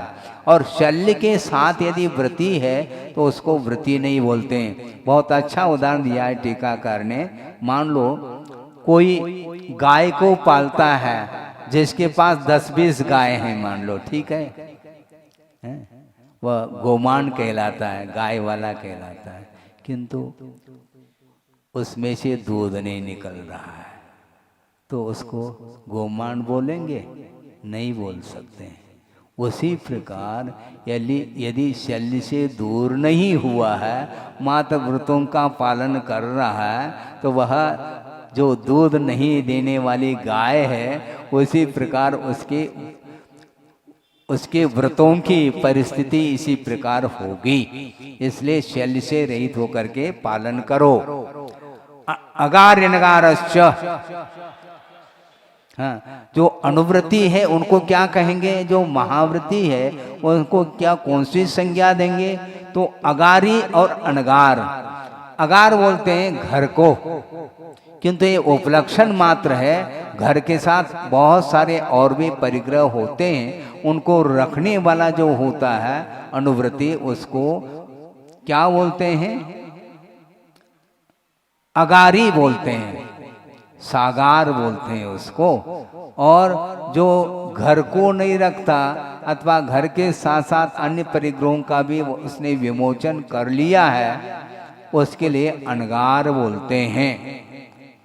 किंतु ये ध्यान रखो, कोई कह सकता है महाराज आपने तो घर को तो छोड़ दिया, किंतु मंदिर में आकर के बैठ रहे हैं और धर्मशाला वगैरह में आप बैठ जाते हैं, तो आप सागार कहलाएंगे, क्योंकि घर का त्याग तो किया था आपने, अब वहां पर जाकर के बैठ रहे हैं। ये ध्यान रखो, हम सागार नहीं कहलाते हैं, क्योंकि उस घर के प्रति, उन वस्तुओं के प्रति हमारा कोई भी स्वामित्व नहीं है। यहाँ से जब विहार करेंगे तो ताला लगा करके नहीं करेंगे, ये ध्यान रखना, क्योंकि हमारा उसके साथ कोई स्वामित्व है नहीं। हाँ, बिना निमंत्रण के आए, बिना सोचना के आए, और जैसे गुरु की आज्ञा मिल जाती है बिना सोचना के भी चले जाएंगे। जहाँ पर रहते थे उस आवास के प्रति उनका कोई भी स्वामित्व भाव नहीं है, इसलिए वह अनगार सिद्ध होता है। और इसी प्रकार मान लो कोई व्यक्ति है और घर से निकल गया है, क्यों निकल गया, झगड़ा आदि करके अनमना हो गया और बाहर जाकर के कहाँ पर वन में रह रहा है, तो उसको अनगार बोल दिया जाए? नहीं, उनको अनगार नहीं बोलेंगे, उसने त्याग नहीं किया। इसको बोलते हैं अनगार और अगार। अगार अर्थात घर, घर में रहने वाला सागार माना जाता है, अगारी माना जाता है, और उसका परित्याग किया है तो अनगार। अनुव्रतो गारी, जो सागार होता है उसके पास व्रत कौन से होंगे, अनुव्रति माना जाता है। 5 अनुव्रत है, 3 गुरु अनुव्रत है, आदि आदि का वर्णन करेंगे। दिग्देशा नर्त दंड विरति सामायिक प्रोषदोपवासोपभोग परिमाणातिथि संविभाग व्रत संपन्नश्च।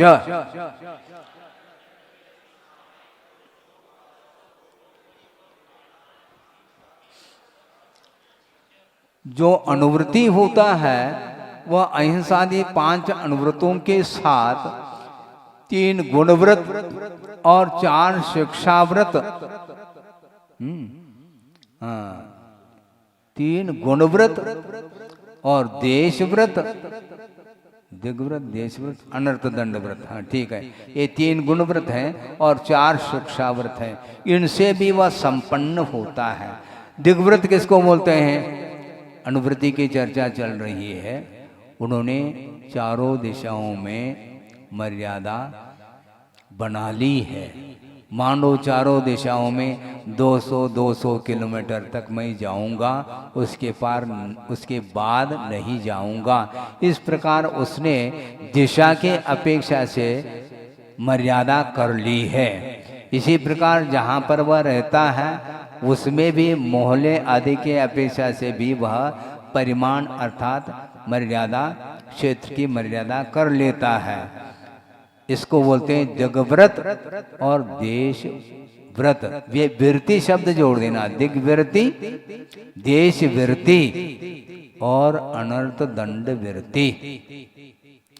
अनर्थ दंड का अर्थ क्या? निष्प्रयोजन जो क्रियाएं करना, जिसमें जिन क्रियाओं के माध्यम से कोई सार्थकता सिद्ध नहीं होती, उसको अनर्थ दंड बोलते हैं, उससे भी दूर रहता है।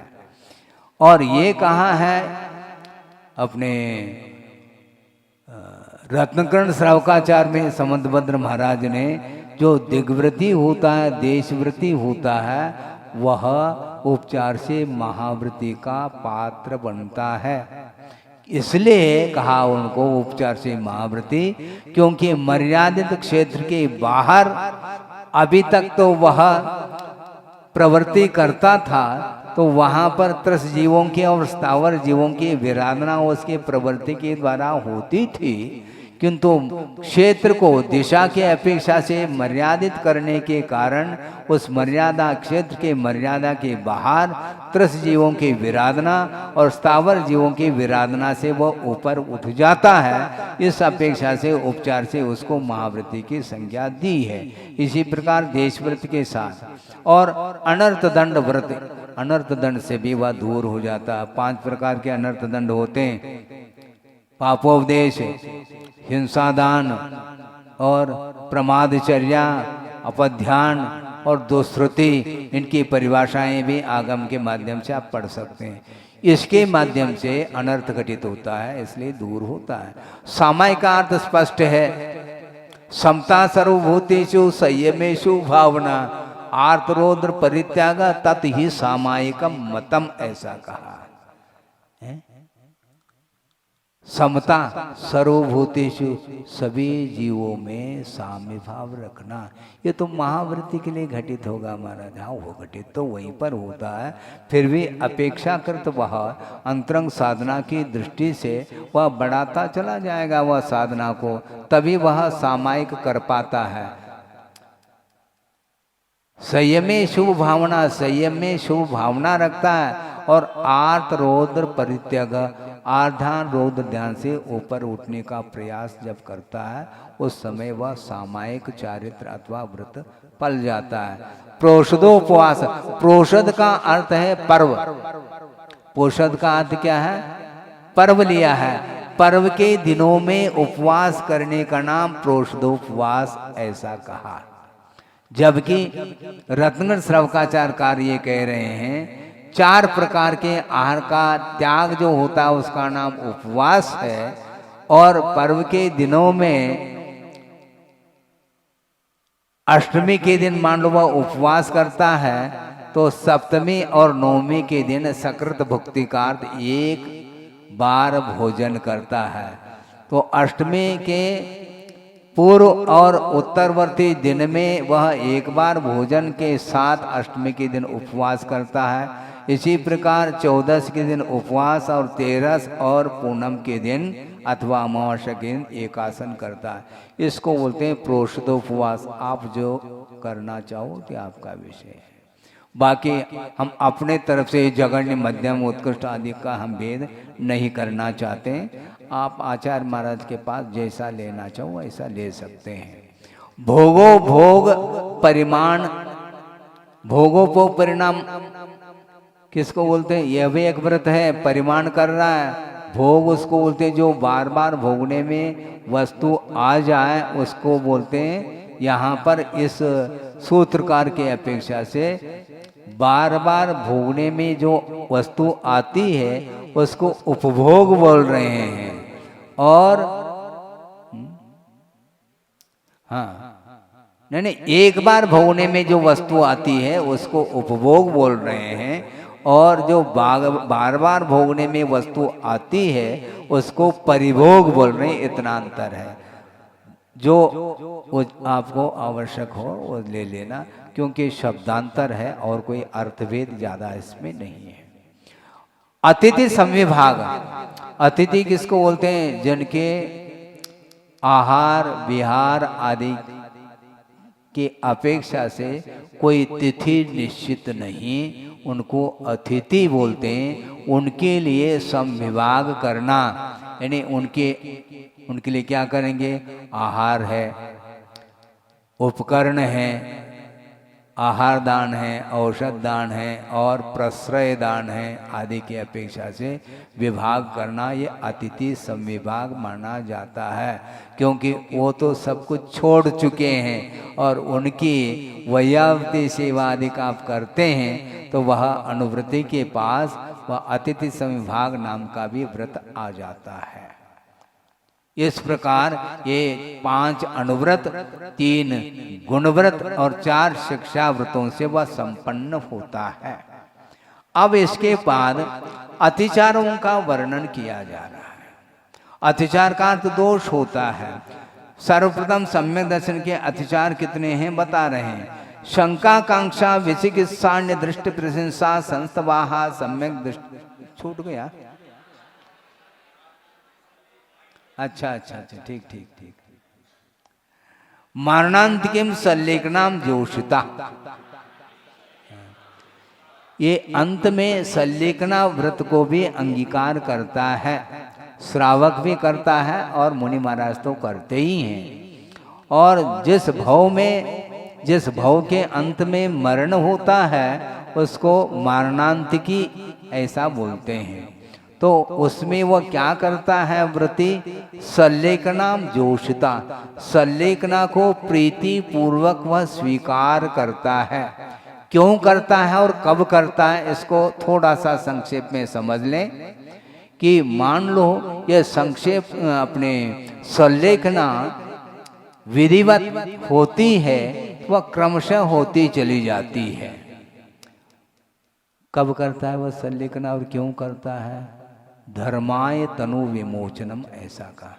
धर्म की रक्षा करने के लिए लिए हुए व्रतों का निर्दोष पालन करना नहीं बन पा रहा है, इसलिए धर्म की रक्षा के लिए, व्रतों की रक्षा के लिए शरीर का वह परित्याग कर देता है। उसका नाम सल्लेखना है। लेखना शब्द जो है कृश करने के अर्थ में आता है।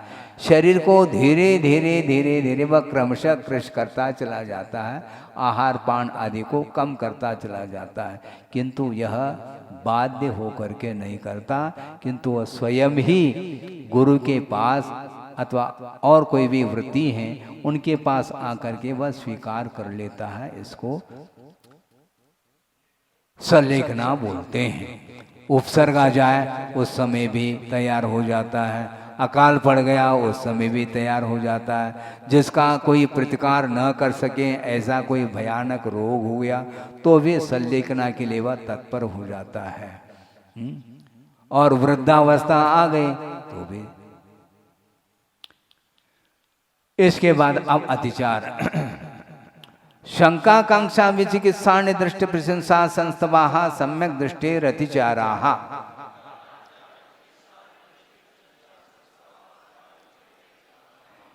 ये सम्यक दृष्टि के ये अतिचार हैं, यानी सम्यक दर्शन के अपेक्षा से ये अतिचार 5 हैं। ये 5 ही अतिचार होते हैं क्या? और भी हो सकते हैं, किंतु प्रतिज्ञा यहाँ पर 5 की है। इसमें और भी अवान्तर भेदों के अपेक्षा से, दोषों के अपेक्षा से इन्हीं 5 में उसको, उन दोषों को अंतर्भूत किया जा सकता है। शंका, सम्यक दर्शन उत्पन्न हो गया, निशंकित अंग का पालन करना चाहिए। उसमें कदम कदम पर यदि मान लो आपको डाउट होने लग जाए, संदेह होने लग जाए तो वो दोष माना जाता है।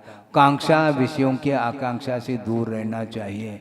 विचिकित्सा अर्थात ग्लानि नहीं, निर्विचिकित्सा अंग का पालन करना चाहिए। और अन्य दृष्टि की प्रशंसा, जो अन्य दृष्टि अर्थात जो विपरीत उन्मार्ग पर चलने वाले जो लोग हैं उनकी कभी भी मन से प्रशंसा नहीं करनी चाहिए, और वचनों के माध्यम से भी उनकी स्तुति आदि नहीं करना चाहिए। यह सम्यक दर्शन के अतिचार के अंतर्गत आते हैं। यदि वह करता है तो अतिचार है, नहीं करता है तो सम्यक दर्शन निरतिचार माना जाएगा उसका। इसी प्रकार व्रतों में भी 5 अतिचार हो सकते हैं, होते हैं, उसका उल्लेख कर रहे हैं। व्रतशीलेषु पंच यथाक्रमम। व्रत और शील इनमें भी 5 अतिचार होते हैं, दोष होते हैं। व्रत कितने हैं? 5, और शील व्रत 7 और 5 12। प्रत्येक में 5 अतिचार, यानी 12 पंचे 60। सम्यक दर्शन के 5 65 हो गए, और सल्लेखना के 5 कहेंगे। इस प्रकार ये 70 अतिचार हो जाते हैं। क्रमशः अतिचारों का प्रकरण चलेगा। बंधवद छेदादि भारारोपणान पाण निरोधाहा।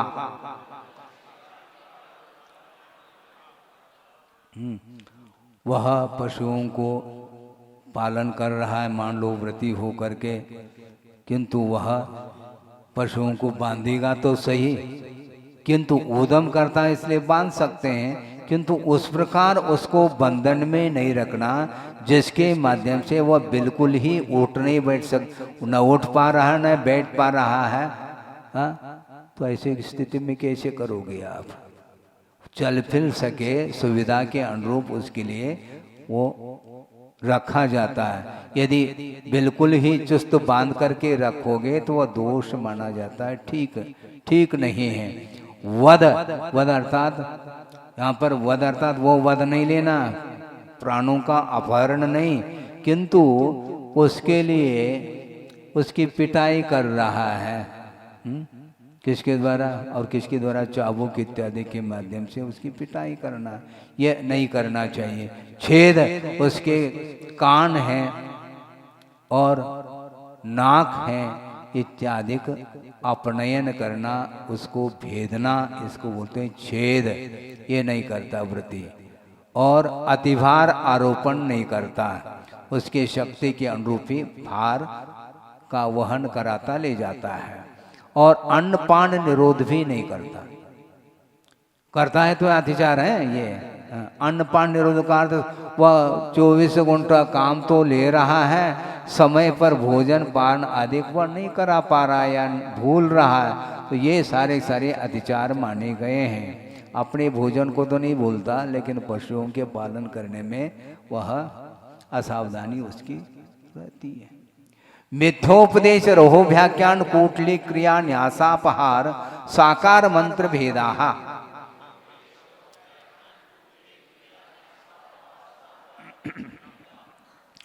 विपरीत उपदेश का नाम मिथ्योपदेश बोलते हैं। रोहोभ्याख्यान अर्थात रहस्य में एकांत में की गई जो चर्चाएं हैं उनको प्रकट करने का नाम रोहोभ्याख्यान ऐसा कहा है, क्योंकि वह गोपनीय विषय है, उसको गोपनीयता के रूप में रखना चाहिए था, किंतु उसको प्रकाश में लाने का नाम रोहोभ्याख्यान है। कूटलेख क्रिया है, अभिप्राय गलत लेकर के किसी ने कोई कार्य किया नहीं न कहा है, इसके उपरांत भी वह ईर्ष्या के कारण इस प्रकार विपरीत लेख आदि लिखता है, तो वह कूट लेख क्रिया के अंतर्गत आता है। इसमें उपगुण अंग नहीं पल पाता है।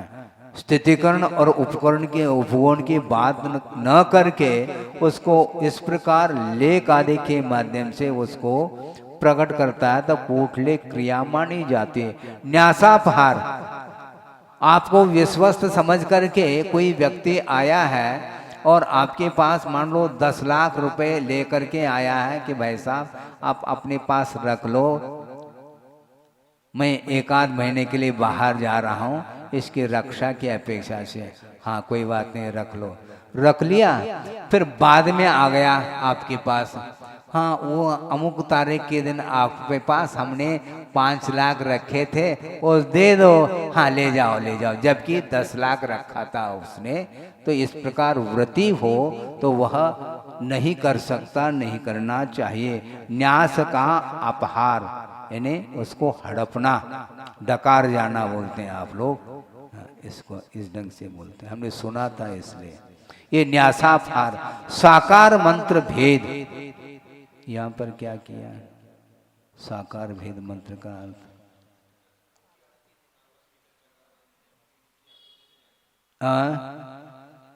हाँ उनके अभिप्राय कुछ अंगों पांगों के क्रियाओं को, एक्टिविटी को देख करके वह इस प्रकार विपरीत उसको बता देता है, इन्होंने ऐसा कहा, ऐसा किया आदि, वह साकार मंत्र भेद माना जाता है। ये सत्यव्रत के ये दोष माने जाते हैं। ये हो गया साकार मंत्र भेदा, ये सत्यव्रत के हैं। स्तेन प्रयोग तदारतादान विरुद्ध राजातिक्रम हीनादिक मानोन्मान प्रतिरूपक व्यवहाराः।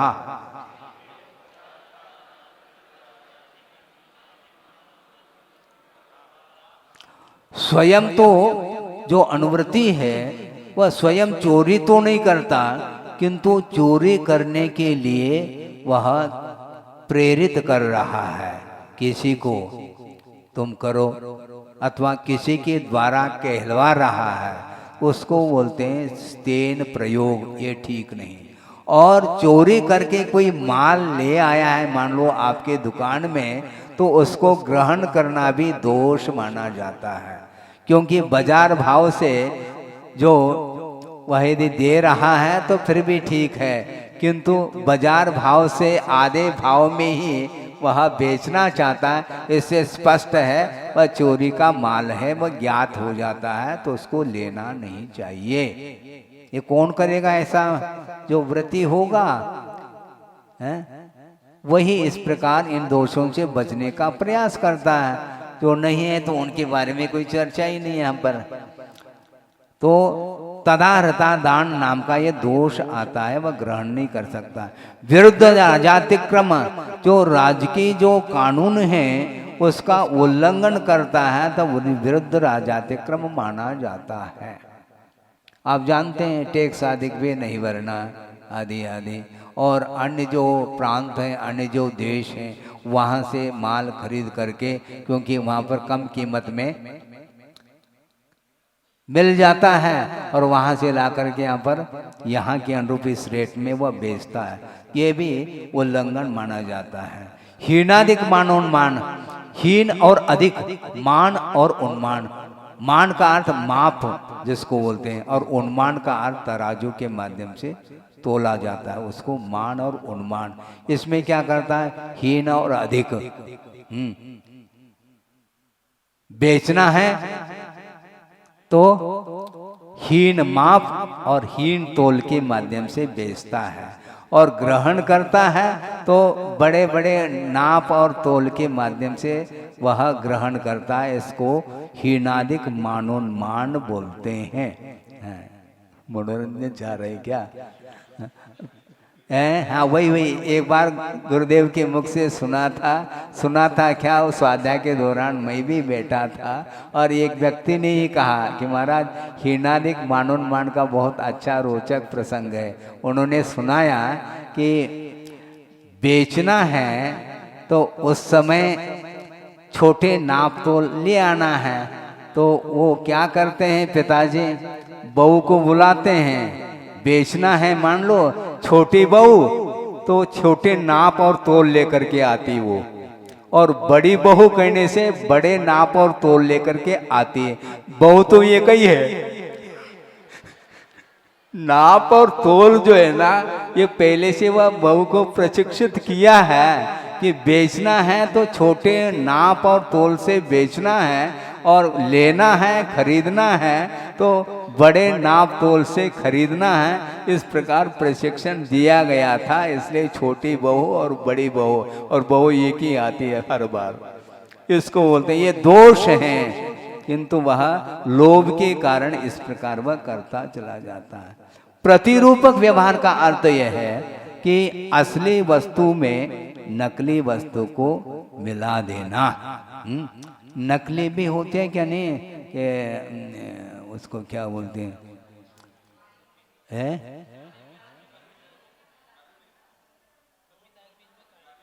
अब वो तो है, वो तो बहुत छोटी बात कही है आपने। हम बड़ी बात कहना चाहते हैं, नकली रत्न इत्यादि होते हैं, उसको असली के रूप में बेचना, और डालना में घी अथवा घी में डालडा डाल देना, यह भी प्रतिरूपक व्यवहार के अंतर्गत आता है। आप लोग तो सब व्यापार करते हैं, आपको याद नहीं आ रहा बिल्कुल। महाराज हम सुन रहे हैं एकाग्र होकर के, अच्छी बात है। पर विवाह करने त्वरिका परिग्रहिता गमनानंग क्रीड़ा काम तीव्रा विनिवेशा।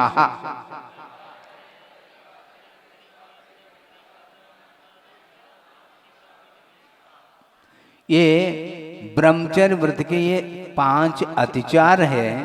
पर विवाह करण, दूसरे के विवाह को करना, उसमें भाग लेना।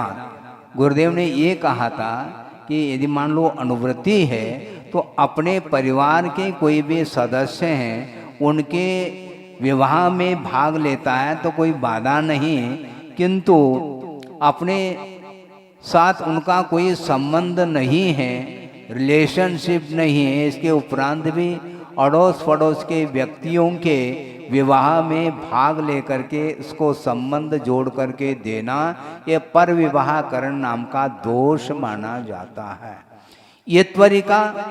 यत्वरिका अर्थ ये है कि वह स्त्री जो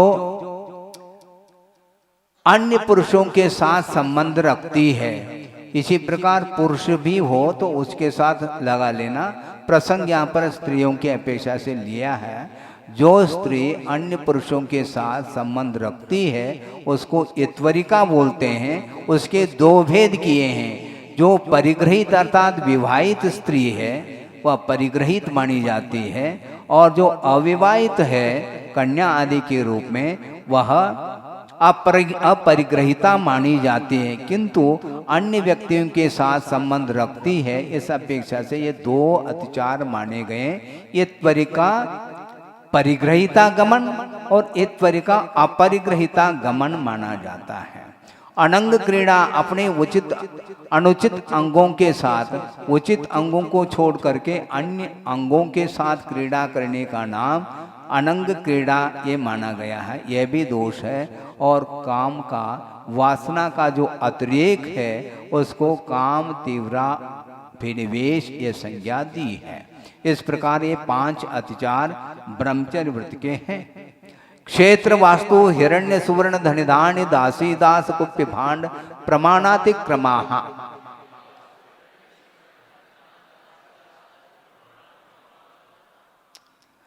हाँ, ये 10 प्रकार के परिग्रह हैं। क्षेत्र है, खेत जिसको बोलते हैं, शस्य अधिकरणम यानी धान आदि की जो फसल आती है उसका जो स्थान है उसको क्षेत्र बोलते हैं।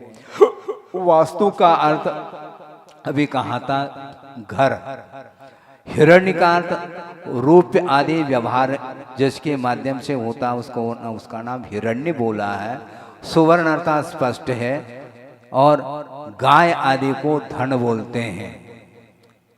गोधन है, गजधन है आदि आदि। और धान्य जो है बीज आदि को धान्य बोलते हैं। और दासी दास नौकर चाकर इनको भृत्य बोलते हैं, दासी दास। और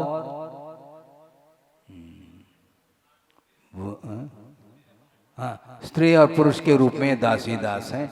कुप्य और भांड, कुप्य में और सामान्य रूप से जो किराना सामान है उसको इसके अंदर लिया गया है।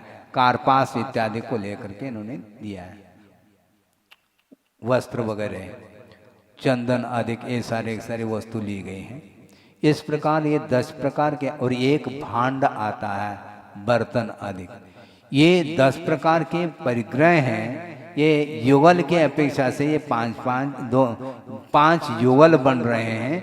इनका अतिक्रम करना, जो परिमाण किया था लोभ के कारण उसका उल्लंघन करने का नाम यहाँ पर अतिचार है, क्षेत्र आदि को लेकर के। ऊर्ध्वाधस तिर्यक व्यतिक्रम क्षेत्र वृद्धि स्मृत्यंतर आधानानि।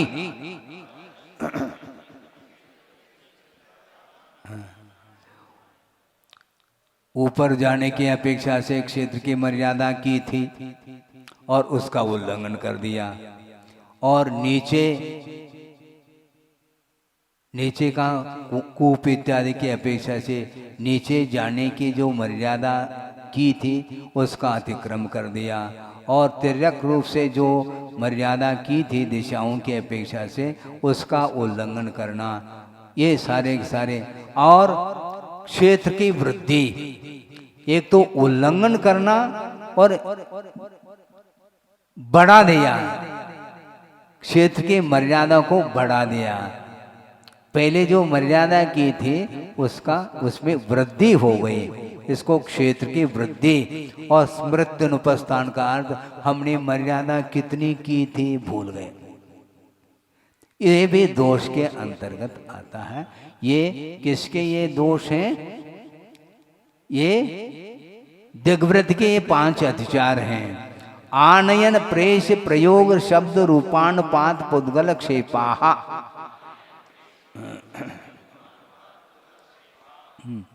जो मर्यादित क्षेत्र में रह करके किसी व्यक्ति को कोई वस्तु को लाने के लिए आज्ञा दे देना, आनयन, उसको ले आओ, हमने थोड़ी उल्लंघन किया, हम तो वहीं पर है जिस क्षेत्र में, जो क्षेत्र की हमने मर्यादा की थी वहीं पर रह रहा हूँ, किंतु आज्ञा दे रहा हूँ, इसमें क्या बाधा है? बाधा है, ये दोष है।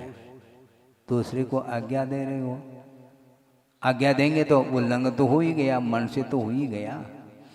प्रेष प्रयोग अर्थात यहाँ से भेज रहा है अन्यत्र किसी वस्तु को ले करके वहां पर दे देना, इस प्रकार प्रेष प्रयोग। और शब्दानुपात आज वर्तमान में क्या है? हलो हलो, मर्यादा कर ली, उसके बाद रात दिन लगा है फोन के माध्यम से, मोबाइल के माध्यम से वह वार्तालाप कर लेता है, तो यह भी दोष माना जाता है। रूपानुपात, अपने शरीर को प्रकट करके भी कार्य करवा सकता है, कर लेता है, इसको रूपानुपात बोलते हैं। और पुद्गल क्षेप का तो वो समय जमाने की बात है, वो कंकर पत्थर इत्यादि फेंक करके अपने कार्य को वह बताना चाह रहा है कि मुझे ये आवश्यक है। अपने आप ही वह व्यक्ति आएगा। मान लो 10 मंजिल पर कोई व्यक्ति है और वह जो वृत्ति है वह कहाँ पर है? वह 10 मंजिल पर है, और नीचे कोई व्यक्ति है, उनके संबंधी कोई भी, तो ऊपर से कंकर फेंक दिया, तो सोच लेगा भैया कोई आवश्यकता होगी इसलिए चलो है। हाँ हाँ, बेल बजा दिया, बस ये हो गया। शब्दानुपात और रूपानुपात, ये अनुपात दोनों के साथ जोड़ देना। शब्दानुपात और रूपानुपात, ये देश वृत्त के ये 5 अतिचार हैं। योग दुष्प्रणिधानान आदर स्मृत्युनुपस्थानानि। अच्छा, अनर्थ दंड, हाँ वही अनर्थ हो रहा है। कंदर्प कौत्कुच मौखर्या समीक्षादि कर्णोपभोग परिभोगा नर्तख्यानी।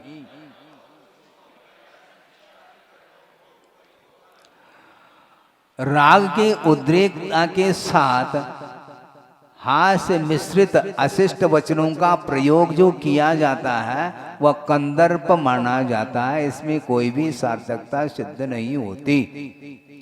और इस हास्य मिश्रित वचनों के साथ वह राग के उदय में शारीरिक कुचेष्टा के साथ वह कुछ प्रवृत्ति कर लेता है, इसको कौतकुच बोलते हैं, जो कि होली आदि के दिनों में ये प्रवृत्ति प्राय करके चलती है। धृष्टता के साथ वह बहुत सारे वचनों का प्रयोग कर रहा है, प्रलाप कर रहा है, इसको बोलते हैं मौखर्य, मुखुरता। कोई आवश्यकता नहीं, फिर भी वह कर रहा है। असमीक्ष, असमीक्ष प्रयोजन आधिक्येन कर्णम असमीक्ष अधिकरण। असमीक्ष अधिकरण का अर्थ ये है कि जो भोगोभोग सामग्री रख रखी है उसमें बिना सोच विचार किए ज़्यादा वस्तुओं का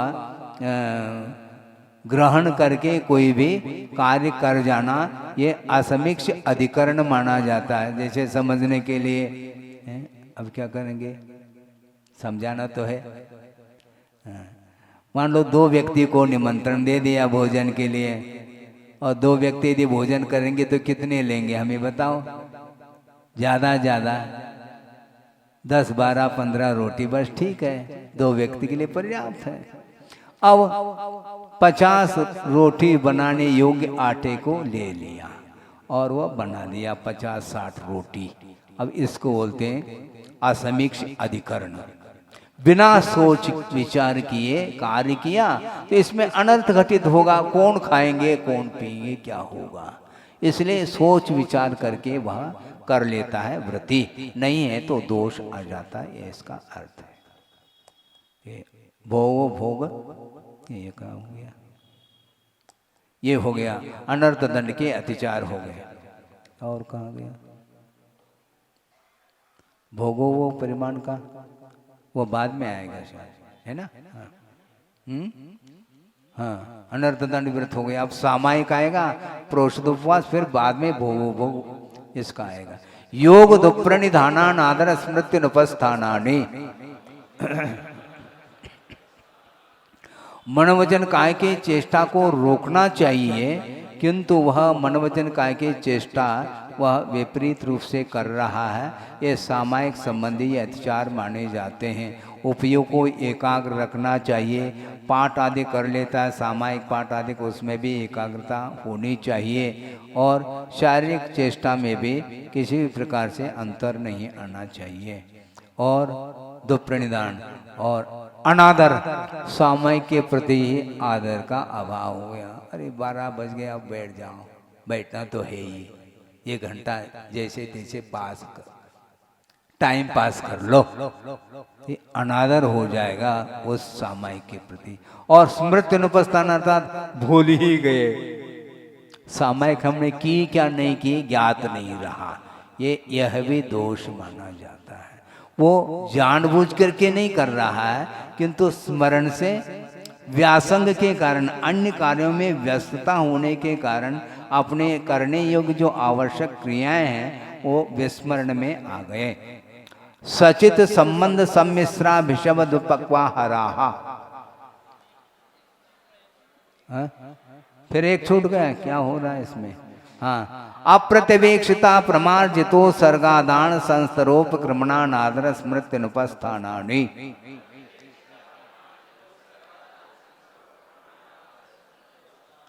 हाँ, ये किसके हैं? ये प्रोषदोपवास के ये अतिचार हैं। अप्रत्यवेक्षित अप्रमार्जित उत्सर्ग, यानी बिना अवलोकन किए, बिना परिमार्जन, कोमल वस्त्र आदि के माध्यम से बिना परिमार्जन किए वह मलमूत्र आदि का त्याग करता है, उसको अप्रत्यवेक्षित अप्रमार्जित उत्सर्ग नाम का दोष माना जाता है। इसी प्रकार बिना अवलोकन किए, बिना परिमार्जन किए भोजन सामग्री आदि को रखना लेना आदि करता है, उसमें भी वह दोष आ जाता है। बिना देखे बिना परिमार्जन किए करता है तो।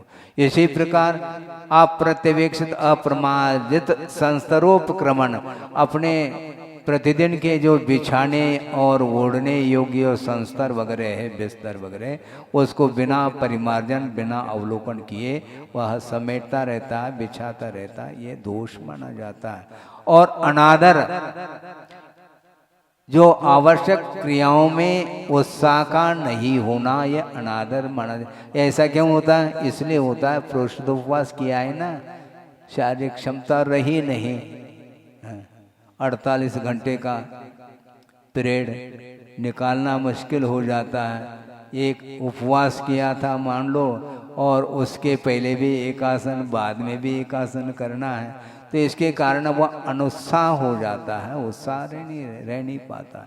अनादर और स्मृति का भंग होना, यह भी एक दोष है। इस प्रकार ये प्रोषदोपवास के 5 अतिचार हैं। सचित संबंध सम्मिश्रा विषवद पक्वाहाराहा।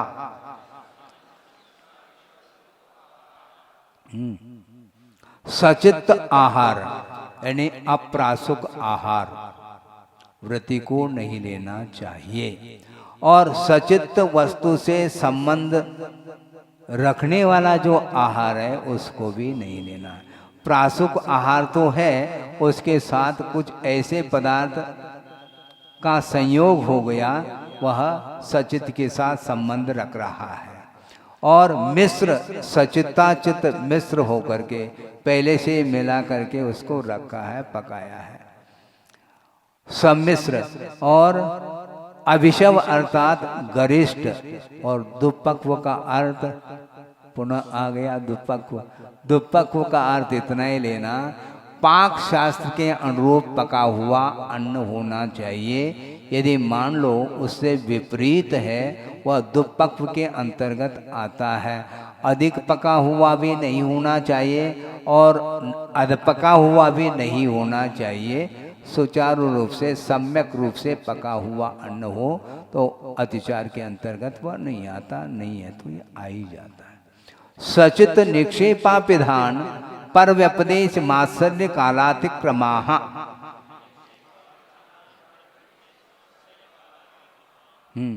ये अतिथि संविभाग के 5 अतिचार हैं। अतिथि संविभाग उसी के, हाँ, सचित, ये भोगो भोग के हैं, वही तो हम कह रहे हैं, अतिथि के हैं। हाँ, ये पूर्व जो सूत्र है 35 वाला सूत्र, यह भोग भोग के अतिचार के अंतर्गत आता है? ये कालातिक्रम है ना। ये सचित निक्षेप, सचित निक्षेप का अर्थ कमल पत्र आदि पर रखा हुआ भोजन देना, ये सचित निक्षेप नाम का दोष माना जाता है। और सचित कमल पत्र आदि के माध्यम से ढका हुआ जो आहार है वह यदि देता है तो उसका दोष माना जाता है। पर व्यपदेश, दे तो रहा है वह दाता, किंतु साथ साथ ये कह रहा है कि महाराज यह वस्तु मेरी नहीं है, किंतु दूसरे के द्वारा दिया हुआ है, आप ले लो, इस प्रकार वह कह रहा है, तो वह भी दोष माना जाता है। कितने सूक्ष्म दोष हैं देखो ये। मात्सर्य, मात्सर्य का अर्थ क्या? एक दूसरे के प्रति तुम देते रहो, हमारे लिए देने नहीं दे रहे हैं आप, है? इस प्रकार कहना ये मात्सर्य माना जाता है। और एक दूसरे के गुणों को लेकर के वह ईर्ष्या का रूप ले लेता है। काल का अतिक्रम, काल का अतिक्रम क्या? 10 बजे मान लो पड़गान करना है, सुबह 7 बजे खड़े हो गए, क्योंकि बाद में हम व्यस्त हो जाएंगे महाराज, ऑफिस का समय हो जाएगा, इसलिए 7 बजे आ जाओ आप। ये काल का अतिक्रम है, काल का अतिक्रम नहीं कर सकते हैं आप। और आचार्य महाराज ने ये भी कहा था, एक उपलक्षण है काल का अतिक्रम, क्षेत्र का भी अतिक्रम हो रहा है, नहीं होना चाहिए। जहाँ पर आपका वह आंगन है, उस आंगन में आप रहिएगा पड़गान के लिए। एक दूसरे से आगे होकर के खड़े होना एक क्षेत्र का भी अतिक्रम माना जाता है। ये सारे सारे अतिथि संविभाग के व्रत के अतिचार के अंतर्गत आ जाते हैं। जीवित मरना शंसा मित्रानुराग सुकान बंद निदाना नहीं, ये सल्लेखना व्रत के अतिचार है। प्रीति पूर्वक सल्लेखना तो उसने धारण कर ली, किंतु जब अंत समय आ जाता है पुनः जीने की इच्छा, फिर पीड़ा ज्यादा होने लगी तो जल्दी मर जाऊं, इस प्रकार भाव भी आता है, तो ये दोष माना जाता है। और जीने की आशा भी नहीं, शंसा का अर्थ जीने की आशा, मरने की आशा। और मित्रानुराग, अरे यहाँ पर एक आध व्यक्ति भी जो मित्र के रूप में, पहले बहुत सारे लोग थे, देखने के लिए नहीं आ रहे, मित्र के प्रति अनुराग हो जाता है, क्योंकि उनके साथ खेल कूद किया था, बाल्यावस्था आदि में भी वह स्मरण का विषय बन रहा है। सुखानुबंध, पहले तो खूब ठाट बाट के साथ सुख का उपभोग किया था, भोग्य वस्तुओं का। अब यहाँ पर क्या मिल रहा है? कुछ भी तो नहीं मिल रहा है। धीरे धीरे एक एक ग्रास और कम करते चले जा रहे हैं। हाँ, जल भी नहीं मिल पा रहा है, कंठ सूख रहा है, प्यास लगी है, भूख लगी है, फिर भी वह सहन करता चला जाता है, सहन नहीं करता और इस प्रकार के परिणाम आ जाते हैं, तो दोष माना जाता है। निदान का अर्थ भावी भोगाकांक्षा निदान। हे भगवान, जहाँ कहीं भी मैं जाऊं, सल्लेखना के पश्चात वहाँ पर अच्छे ढंग से भोगों की व्यवस्था मिले, इस प्रकार आकांक्षा नहीं रखना चाहिए, रखता है तो वह भी एक दोष है। अब 2 सूत्र और शेष हैं। अनुग्रहार्थम स्वस्यात् सर्गो दानम। हाँ, दान किसको बोलते हैं? अनुग्रह के लिए अपने धन आदि का उत्सर्ग करना, त्यागना, सो दान है। अनुग्रह किसके प्रति? मात्र अपने प्रति या दूसरे प्रति नहीं, स्वपर उपकार अनुग्रह, अपने प्रति भी उपकार हो रहा है दान के माध्यम से और दूसरे के प्रति भी अनुग्रह हो रहा है, उपकार हो रहा है। अपने प्रति उपकार क्या है? पुण्य संचय। जो दान करता है तो उस दान के माध्यम से वह अपने लिए पुण्य का संचय करता है और जिसके लिए दिया जा रहा है उसमें क्या वृद्धि होगी? सम्यक ज्ञान आदि की अभिवृद्धि होती है उस दान के माध्यम से, इसलिए पर के ऊपर भी अनुग्रह हो जाता है। इस प्रकार स्वच्छ अतिसर्ग, किंतु अपना जो धन है उसका त्याग करना यह दान माना जाता है, किंतु दान में विशेषता आती है गुणों की अपेक्षा से। विधि द्रव्य दात्री पात्र विशेषा तद विशेष।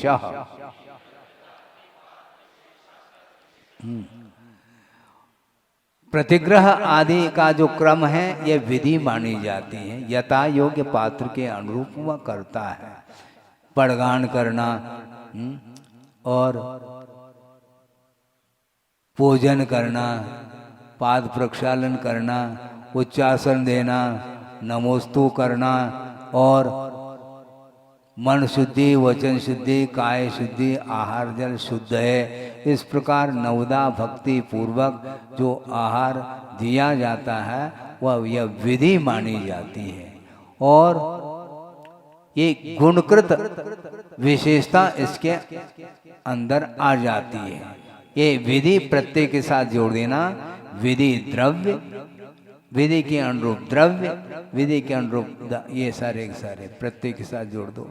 विधि विशेष, ये विधि विशेष अर्थात ये बता दिया 9 प्रकार की भक्ति, नवदा भक्ति। द्रव्य विशेष क्या? द्रव्य विशेष का अर्थ क्या? प्रासुक आहार दिया जाता है किंतु दाता के पास गुण होते हैं 7 गुण, वह विवेक भी उसके पास गुण है और पात्र आया है जवान है तो उसके लिए अलग, और वृद्ध है एक भी मुख में दांत नहीं है और चना परोस रहा है वो। ये द्रव्य विशेष नहीं माना जाता है। वो कैसे लेंगे वो महाराज? इसीलिए वो ले नहीं पाएंगे और आपको विवेक होना चाहिए ना। आप तो अपने लिए 32 सेट कर लो और खाते रहो, किंतु मुनि महाराज की क्या स्थिति बनेगी? किंतु द्रव्य विशेष वो किस क्षेत्र में रहते हैं वहाँ की अपेक्षा से यहाँ की अपेक्षा से कोई प्रतिकूलता अधिक न हो, इसका ध्यान रखते हुए वह देता है। इसलिए द्रव्य विशेष, दाता दात्री विशेष, दाता की जो 7 गुण हैं उन विशेषताओं के साथ ही वह देता है। पात्र की विशेषता क्या है? अफसूनारंभाणाम आर्याणाम इष्यते दानम, क्योंकि वह सारे जो अनुवृत्ति अथवा जो महाव्रती है जिसने आरंभ इत्यादि का त्याग किया है तो वह पात्र माना जाता है। उसमें जगन्य मध्यम उत्कृष्ट इत्यादि पात्र होते हैं, उनको लेकर के वह आहार दान देता है। इसको बोलते हैं, इनमें विशेषता के कारण दान में विशेषता आती है। बीज का वपन आप खेत में करते हो भूमि में, किंतु बीज कब फलता है? बीज में भी विशेषता होनी चाहिए और भूमि में भी विशेषता होनी चाहिए। उसको हल चला करके किसान उसको साफ सुथरा बना देता है, मुलायम बना लेता है उस भूमि को और उसमें बीज का वपन करके समय समय पर खाद पानी इत्यादि देता हुआ फसल आने तक वह प्रयत्नशील रहता है, सावधान रहता है, उसके माध्यम से वह बीज फल जाता है। उसी प्रकार दान जो है ना, दान के माध्यम से फल दिया थोड़ा सा और मोक्ष फल प्राप्त है। मोक्ष फल चाह रहा है और क्या दे रहा है वो ही जाने। लेने वाले को कोई विकल्प नहीं है, क्योंकि यथालब्ध लेकर के आएंगे, किंतु देने वाला जो दाता है वह विशेष यदि पुण्य का संचय वह कर सकता है तो इन विशेषताओं के माध्यम से ही वह कर सकता है, ऐसा इसका आशय है। इस प्रकार सप्तम अध्याय में शुभाश्रव की मुख्यता को लेकर के पूर्ण हो गया। बोधि समाधि परिणाम शुद्धि स्वात्मोपलब्धि शिवशोक शुद्धि चिंतामणिम चिंतित वस्तुदाने त्वाम वंदमानस्य ममास्तु देवी। परम पूज्य आचार्य गुरुवर श्री विद्यासागर जी मुनि महाराज की